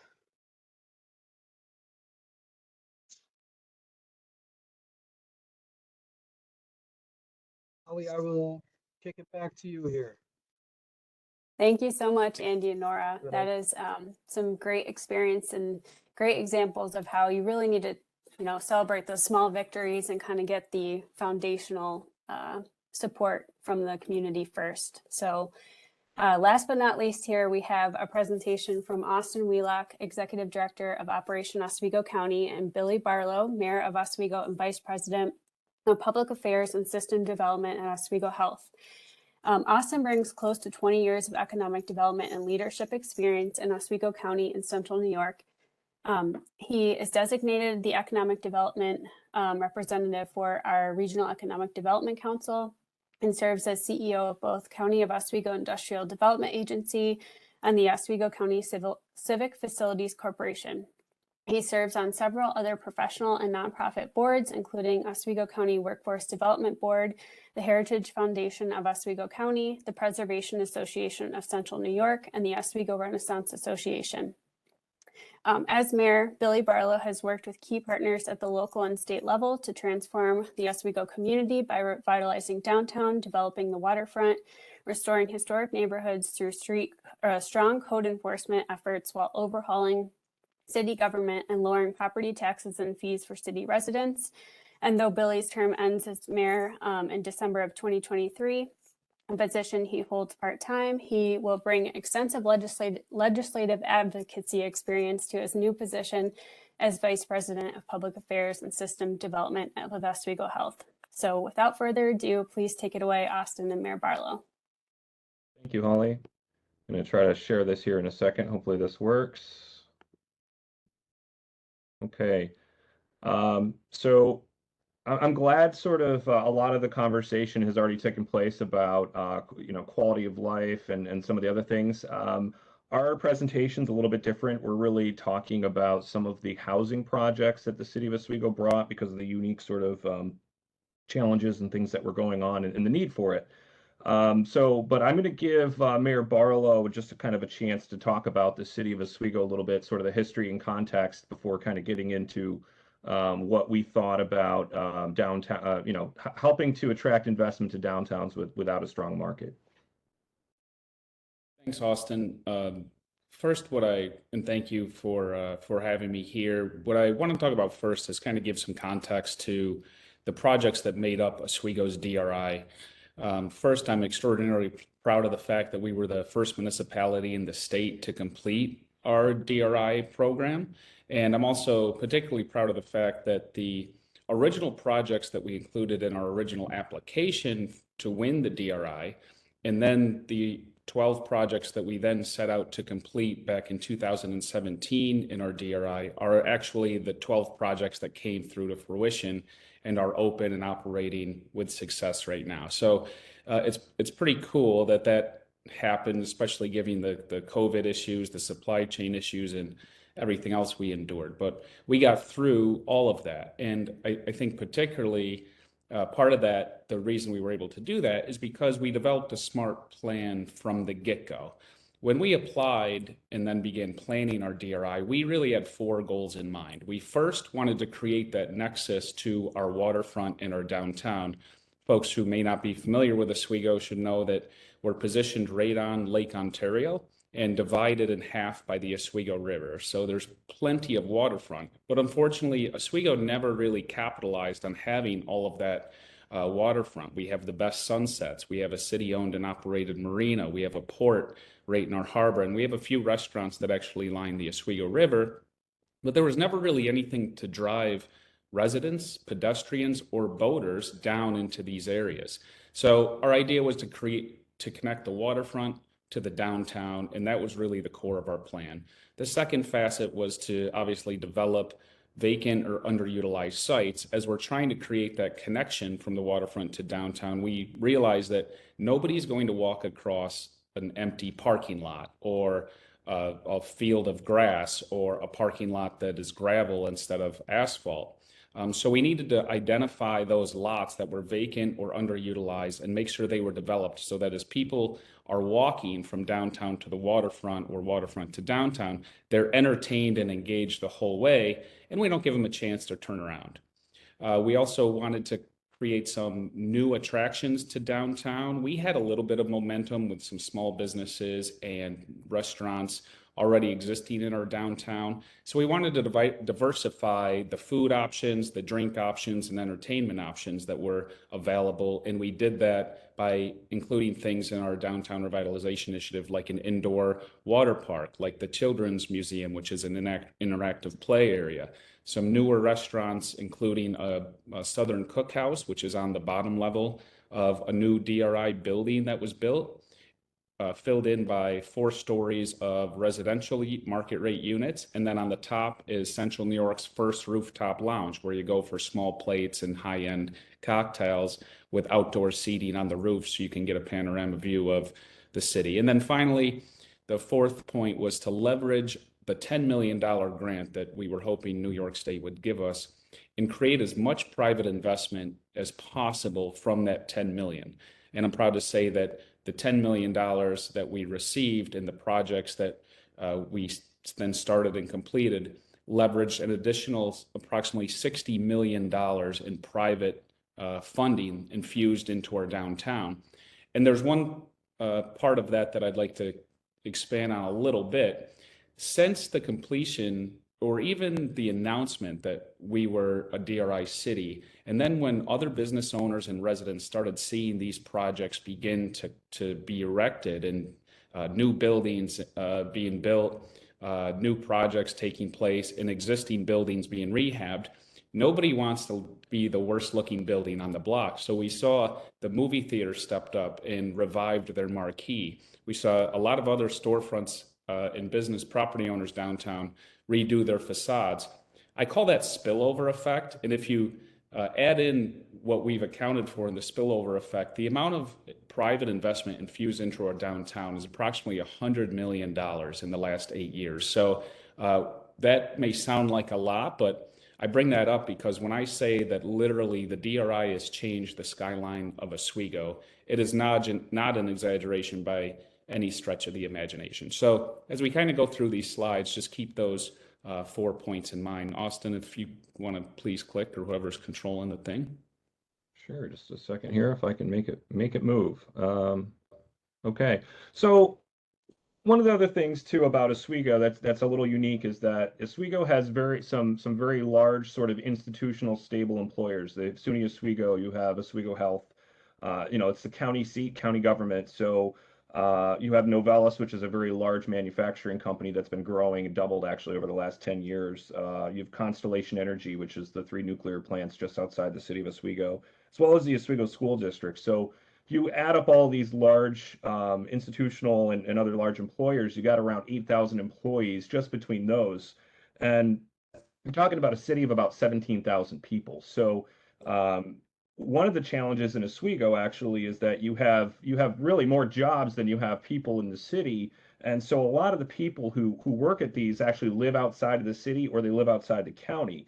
And one of the things that, and one of the main reasons of that is that there was a lack of local supply of the type of housing that those people are looking for. If you're someone who's going to be working out at the college, working as a doctor at the hospital, or working, at one of the nuclear power plants, and you're coming new to the area, you may want to have market rate housing. You may want to have something nice on the waterfront, something in downtown.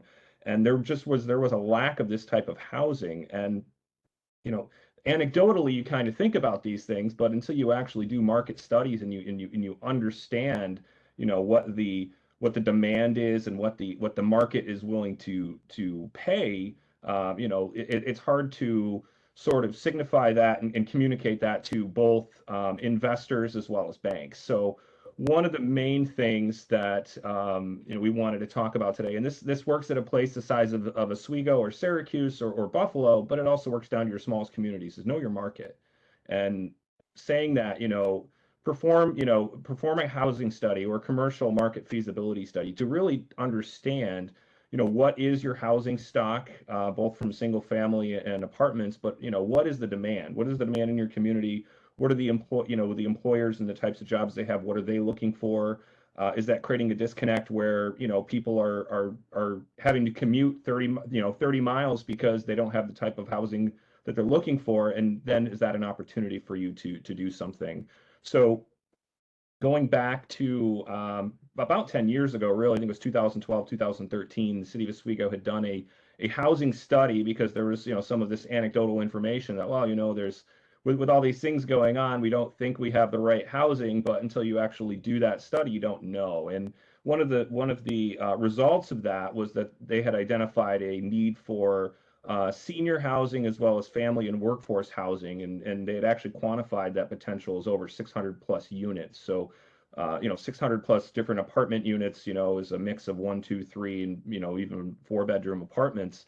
And so that sort of helped to really quantify and get the attention of both investors, local developers, as well as outside investors looking at Oswego as a community that could support additional housing.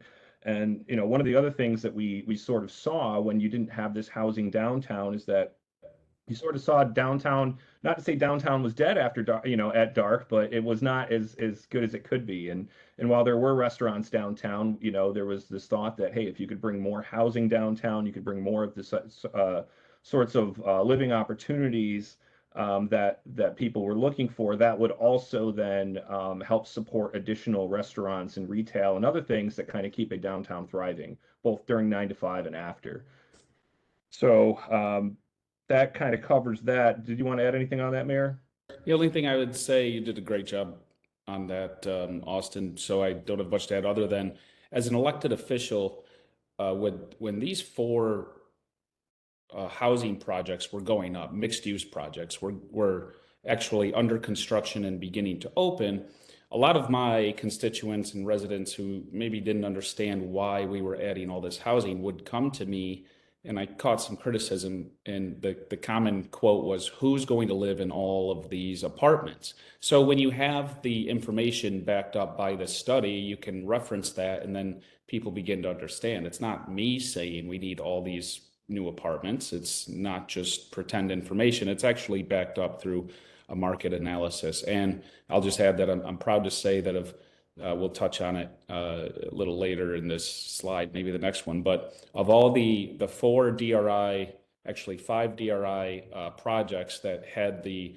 residential component to it, all 5 are now open, operating, 100% capacity with waiting lists. So what actually played out in real time, what the market analysis told us is actually playing out in real time and true.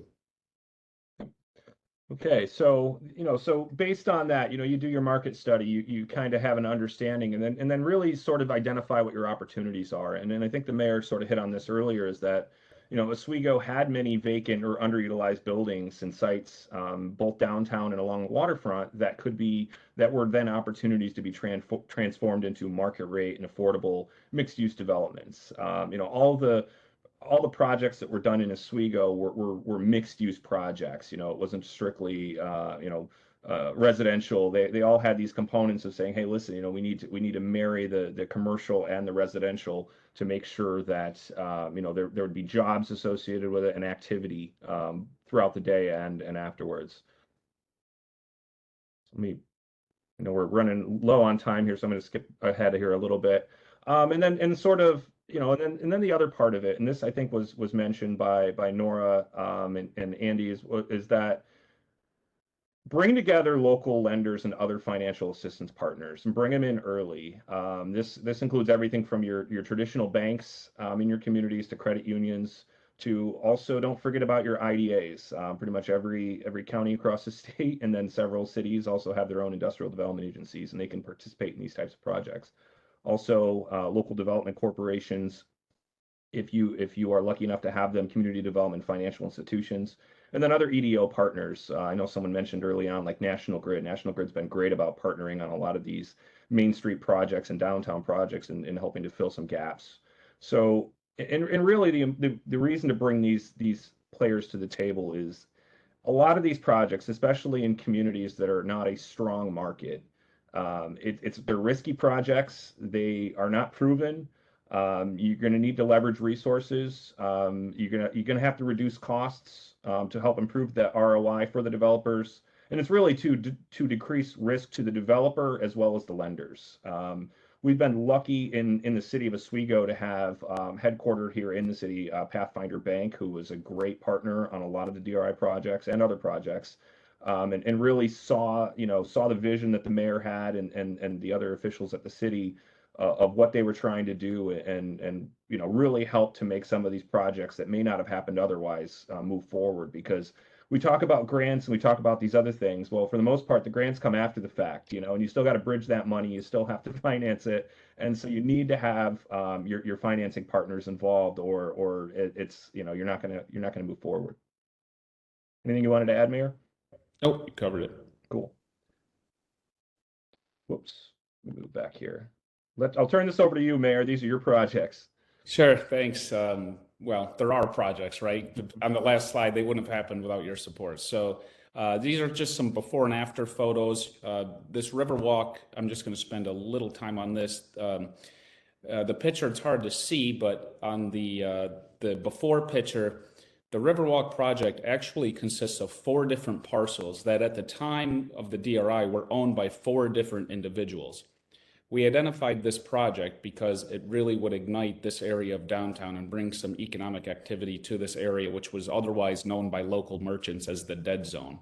And so it was critical to happen, but as most people can imagine, getting 4 people plus the city on the same page was quite a challenge. And as you may also imagine, the value of those buildings, as each of the 4 property owners started talking, increased significantly once there was an interest in the area. So luckily, we worked out a deal after several meetings, and one of the 4 property owners ended up buying the other 3 properties, bought the owners out, and then did the Riverwalk project. And that's a mixed-use project. On the bottom is a new bagel shop and a new pizzeria, and also a hair salon. And then you'll see market rate units, which range anywhere from about $1,400 to $1,700, and the suites even approach $4,000, I believe. And again, I'm proud to say that to the surprise of many folks here in Oswego, but not me, that this building has been full since it opened and remains full. Obviously, an apartment will come vacant and miss a month, but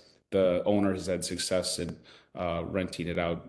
Austin, do you remember, was that a 32 unit building? It was 32, yes. Yeah. Yep. This is maybe I say this to every project, but this, I may actually be telling the truth. The before picture was a buffet. This is the most visible, busiest intersection in downtown, and that piece of property, I would argue, is the best piece of property, most visible in our downtown, and that's what it used to look like. The family that owned, so we won the DRI, identified this project. We knew that the existing owner would have no interest in engaging the city, the state, or anybody to do the project. So I actually went and solicited another local business owner, a local real estate person who owns some different apartments and a small hotel in the city, who was ambitious to expand his portfolio. So I went to him, I explained kind of the vision that I had, what I thought would work, and I asked him to approach the family, not mention that he met with me, and approach the family and essentially make him an offer they can't refuse. And that's luckily what he did. So on the right, or the after picture, is the building I referenced earlier. On the bottom's commercial space. You have a Southern Cookhouse on the bottom. The other area is a local film production company. Then you have, I believe, 22 market rate units on the floors above, and you'll see kind of the balcony areas. That's the rooftop bar I talked about. Those 4 windows in the middle, it's the indoor seating area where you eat and so on. And then on each balcony, you have fire pits and more tables, some cool lighting where you can go outside during the nice months and enjoy the fresh air. And I can say too, just that this really transformed downtown. I mean, this building going up right on the corner of West First Street and West Bridge, it made all the difference. You know, my wife actually, she went to SUNY Oswego when she graduated before all this happened, and so when she came back, she was just sort of like astonished you know, just the transformation, and this building right here is sort of the epitome of that. Here's more of those pictures just showing this was the Southern Fare. This is the restaurant on the first floor, and then on the 5th floor here, the rooftop lounge, which, I mean, it's a priceless view and creates great memories for people who go to visit.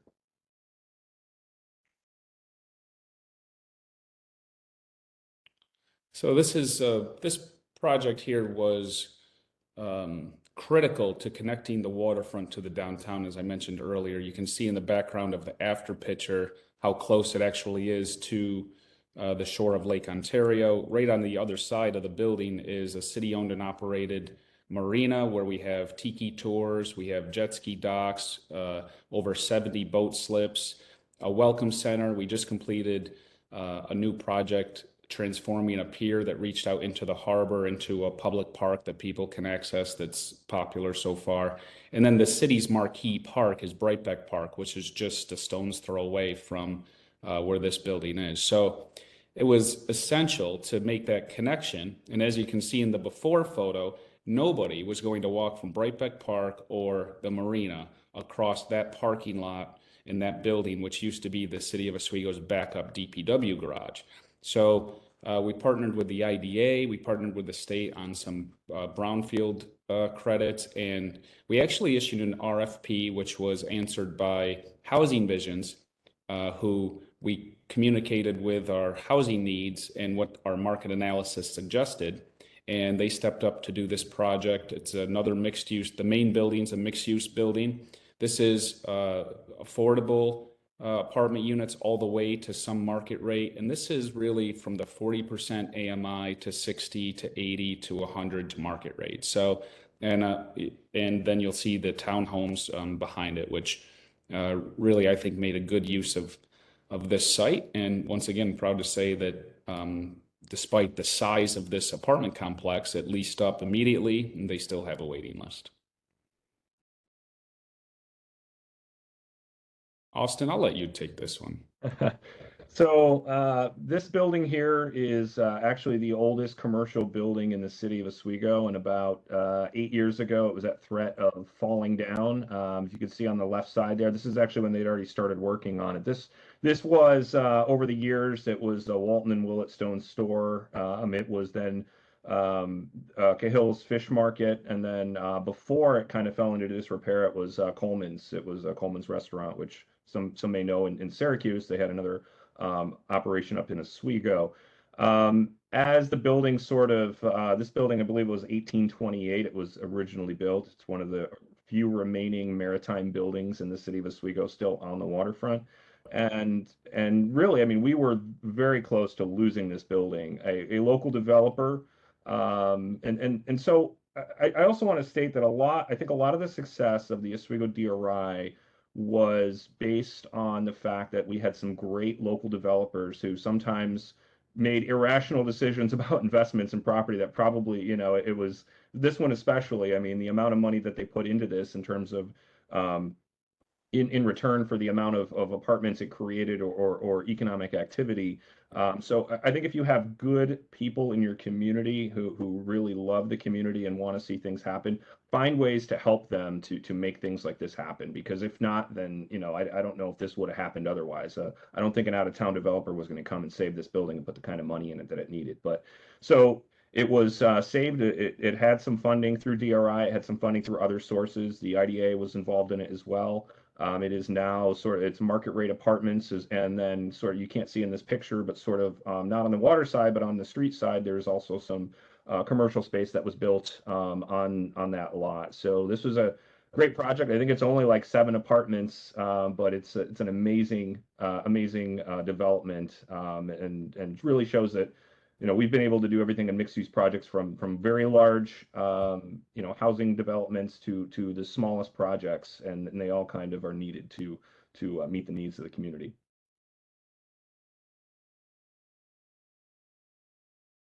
This is another affordable housing mixed use building. You'll see the before picture was really an abandoned shopping center. You'll see the machines in that photo had just demolished a 2-story parking garage.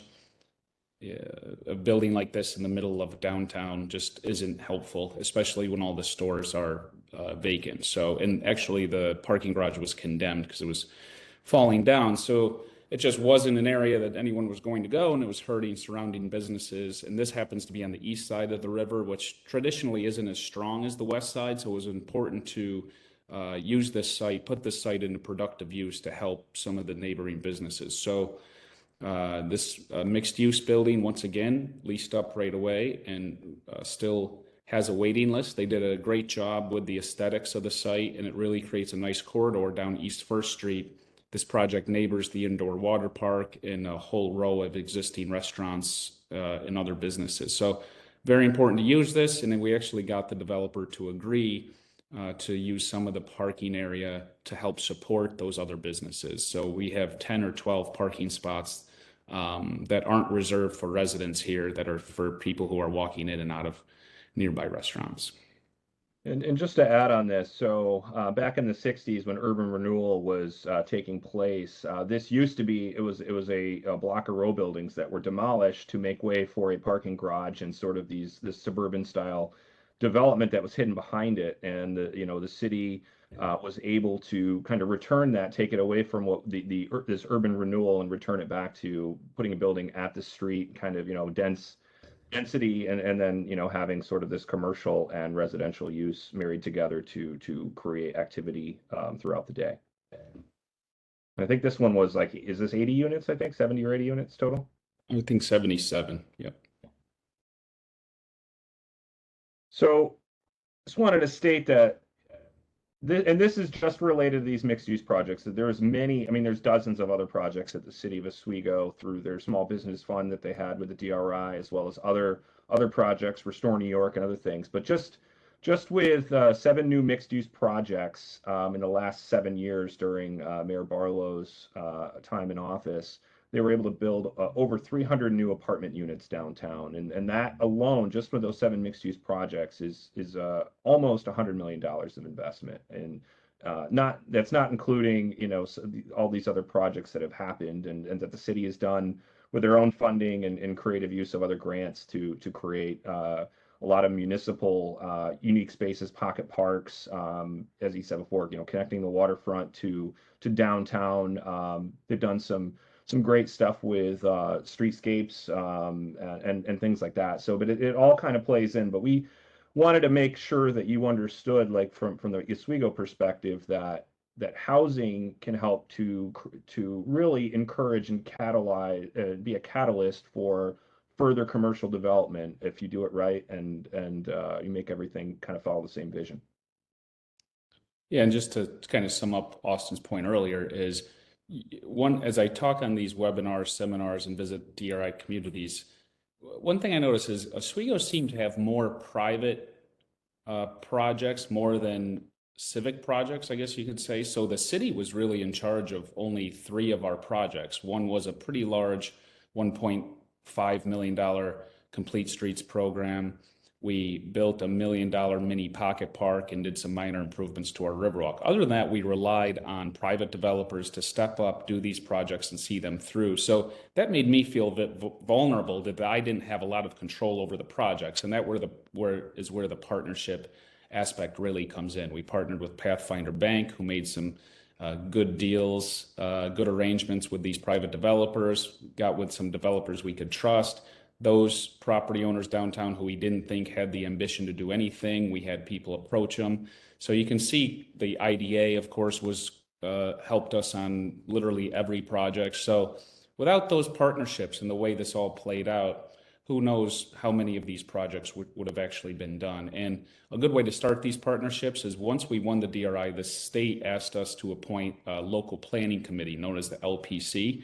And we really thought about who I would appoint on that committee. And a lot of the folks I appointed on that committee, including Austin, it paid off because they were the same partners that I needed to help get these projects done. So it's incredibly important to identify some of those partners right in the beginning and to make the most of the offers they may make for you. Okay, so if you guys need to reach out, here's their contact info. I believe they're going to be putting this up and holding on to it. But thanks for listening to our TED Talk. Thank you so much, Mayor Barlow and Austin. I also attended Oswego, so it's been incredible to go back and see the changes. So thank you to all of our phenomenal presenters today. I know we're running a bit behind schedule, but the experiences we've heard about today are truly, amazing examples at encouraging public support and leveraging both economic and planning investments to transform smaller communities, both from local, federal, state, private, all levels of investment. So at this time, I'm going to go through the questions that have been submitted into the chat during our webinar. And so if you have any additional questions, feel free to throw them in now. It looks like we only have a few. So the first question is for Christian. What is the name of the designer of the park in your last slide in your presentation?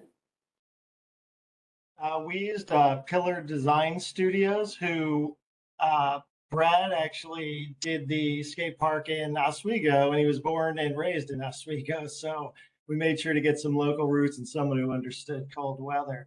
But pure dynamite. We love him. I'm sure the mayor would say the same thing. Great. Another question for Christian. Can Christian talk a little bit about how he used modern technology to receive feedback from people that don't have time to attend public meetings, text, email, website, etc.? Yeah, that's a really great question. We were saying that maybe I forgot to say that the Village of Boonville doubled their public participation, doubled their survey numbers in 1 week compared to last year prior to their New York Forward application. And that's because we were able to use a proprietary program that was actually developed, I think, in Rochester, where it was a really mobile friendly thing. It's called Instant Input. It's an app.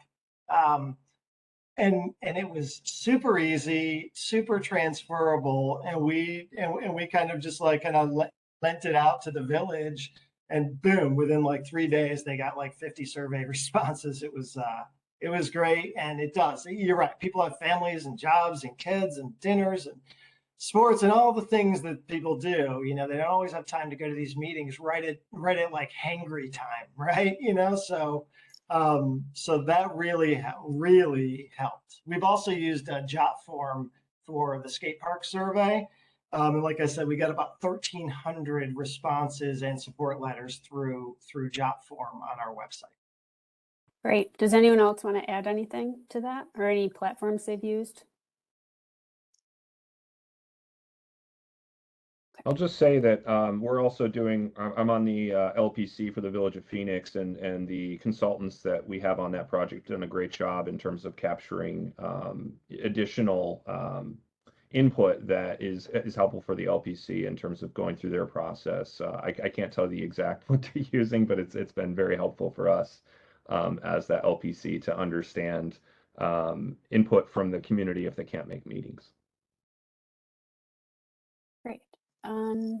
Okay, this question looks like it's for Laura. Love the complete streets. Did DOT allow or include raised crosswalks and or parklets? Also, were they flexible on signage? We did not have, they did not allow raised crosswalks for us. There was a couple mid-block crossings that I believe really call for that. I mean, the roundabouts have natural crosswalks. People always, recognize those. And the signage. Actually, when they first installed the roundabouts for liability reasons, they had a huge amount of signage.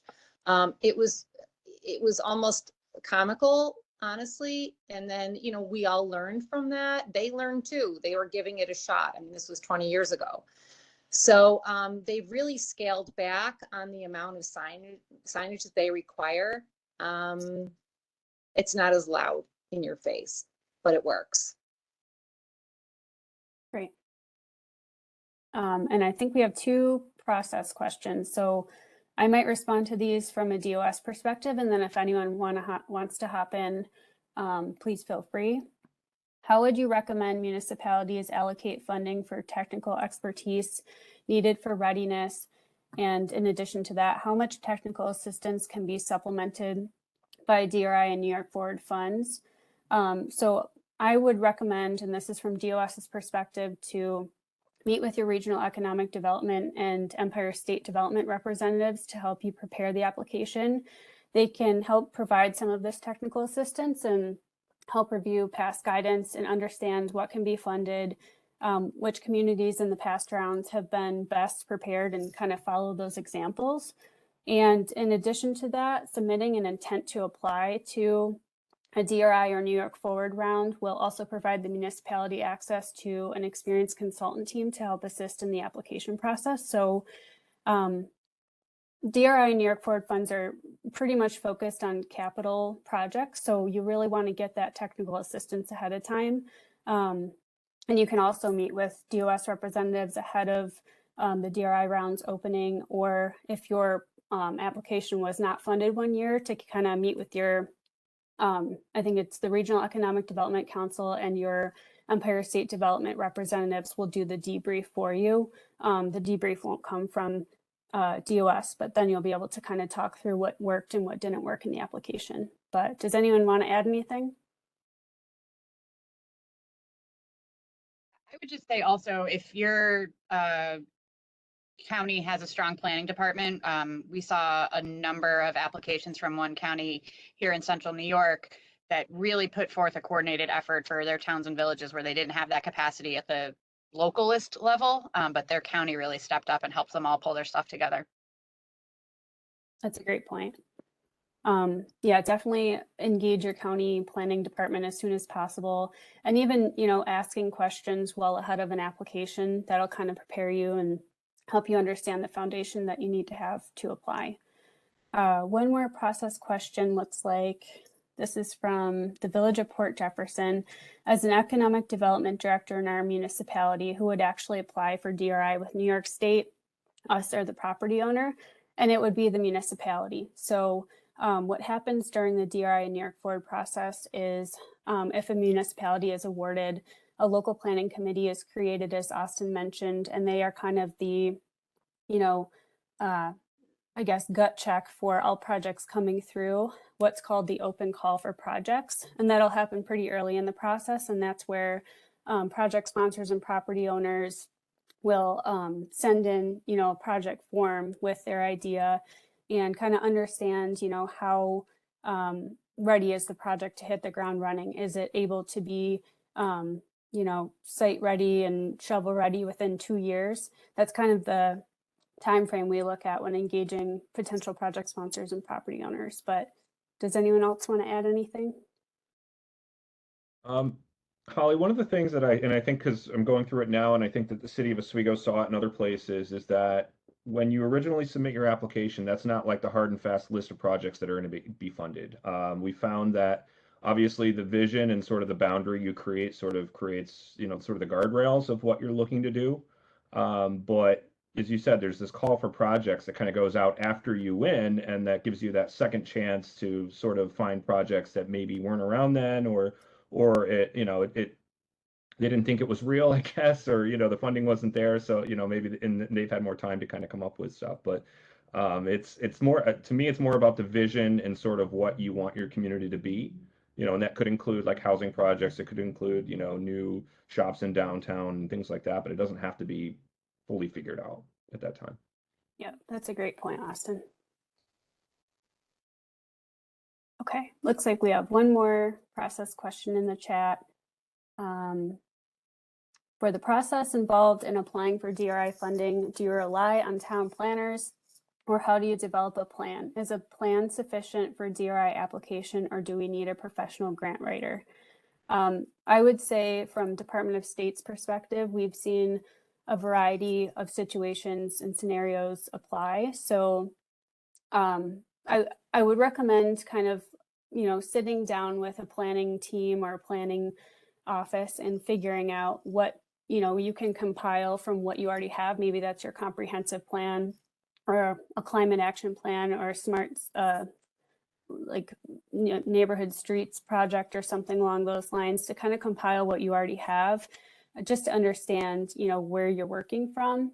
If you have a grant writer on staff, I would recommend, you know, taking that approach, just because it may make your application stronger. But if you don't, I would not, you know, discourage you from applying. I think we've seen successful applications from all types of, you know, styles of applicants. So yeah, I would open it up to the group as well. If you've, you know, worked with a municipality that's applied in particular that you want to speak to. I can jump in a little bit. I concur that it really begins with your comprehensive plan and your own community's needs. You know, I'm sorry, I was just distracted. I'm sorry, go on. Someone was at my door. Sorry, I lost the question. Go ahead. Anyone else? I guess I would just add that we actually we have an economic development staff of, at the time, like 2 people, and we just created like a little mini book because Oswego didn't have a comprehensive plan that we really liked at the time. So we just created a little mini book, had a lot of photos in it, gave a bit of a background of the community and who lives here and how it came to be, and then identified the projects with images and talked about the 4 points I mentioned earlier. And it just seemed, and it was just a book. It was paragraphs. It really wasn't anything technical. And I guess it, you know, resonated, and we won the first try back in 2016. Yeah, I would echo from what Austin and the mayor have spoken about, is creating this vision. So kind of coming together as a community ahead of applying and understanding, you know, what does the community want in 5, 10, 15 years? And that really being the bones of your application. Because you will have that open call for projects come through the planning process. So you don't need to have developers, you know, signing on the dotted line or everyone coming together, getting your contracts together in the application process. It really is the time to think big. So, and Department of State and your economic development professionals here on the call, as well as within your communities, are there to really help guide you, talk through any ideas you might have or potential projects, and kind of, you know, help flesh out some of those before application time. So I know we're running a little bit behind, and it looks like we're all set with questions. Does anyone want to add anything before we sign off? I would just add, Holly, to that last point, be prepared to fail the first time you apply, and it's okay. You know, City of Syracuse applied, I think, 3 times for the Southwest Gateway DRI. The application got better every time, and by the time they were ready for the state to come in and do a whole planning process, the projects were a lot better. So, you know, get the feedback from the folks that you're applying to, and you know, work the feedback into your application for a better application next time. That's a great point, Andy. Thank you. Can I just say, I can't agree with that statement enough.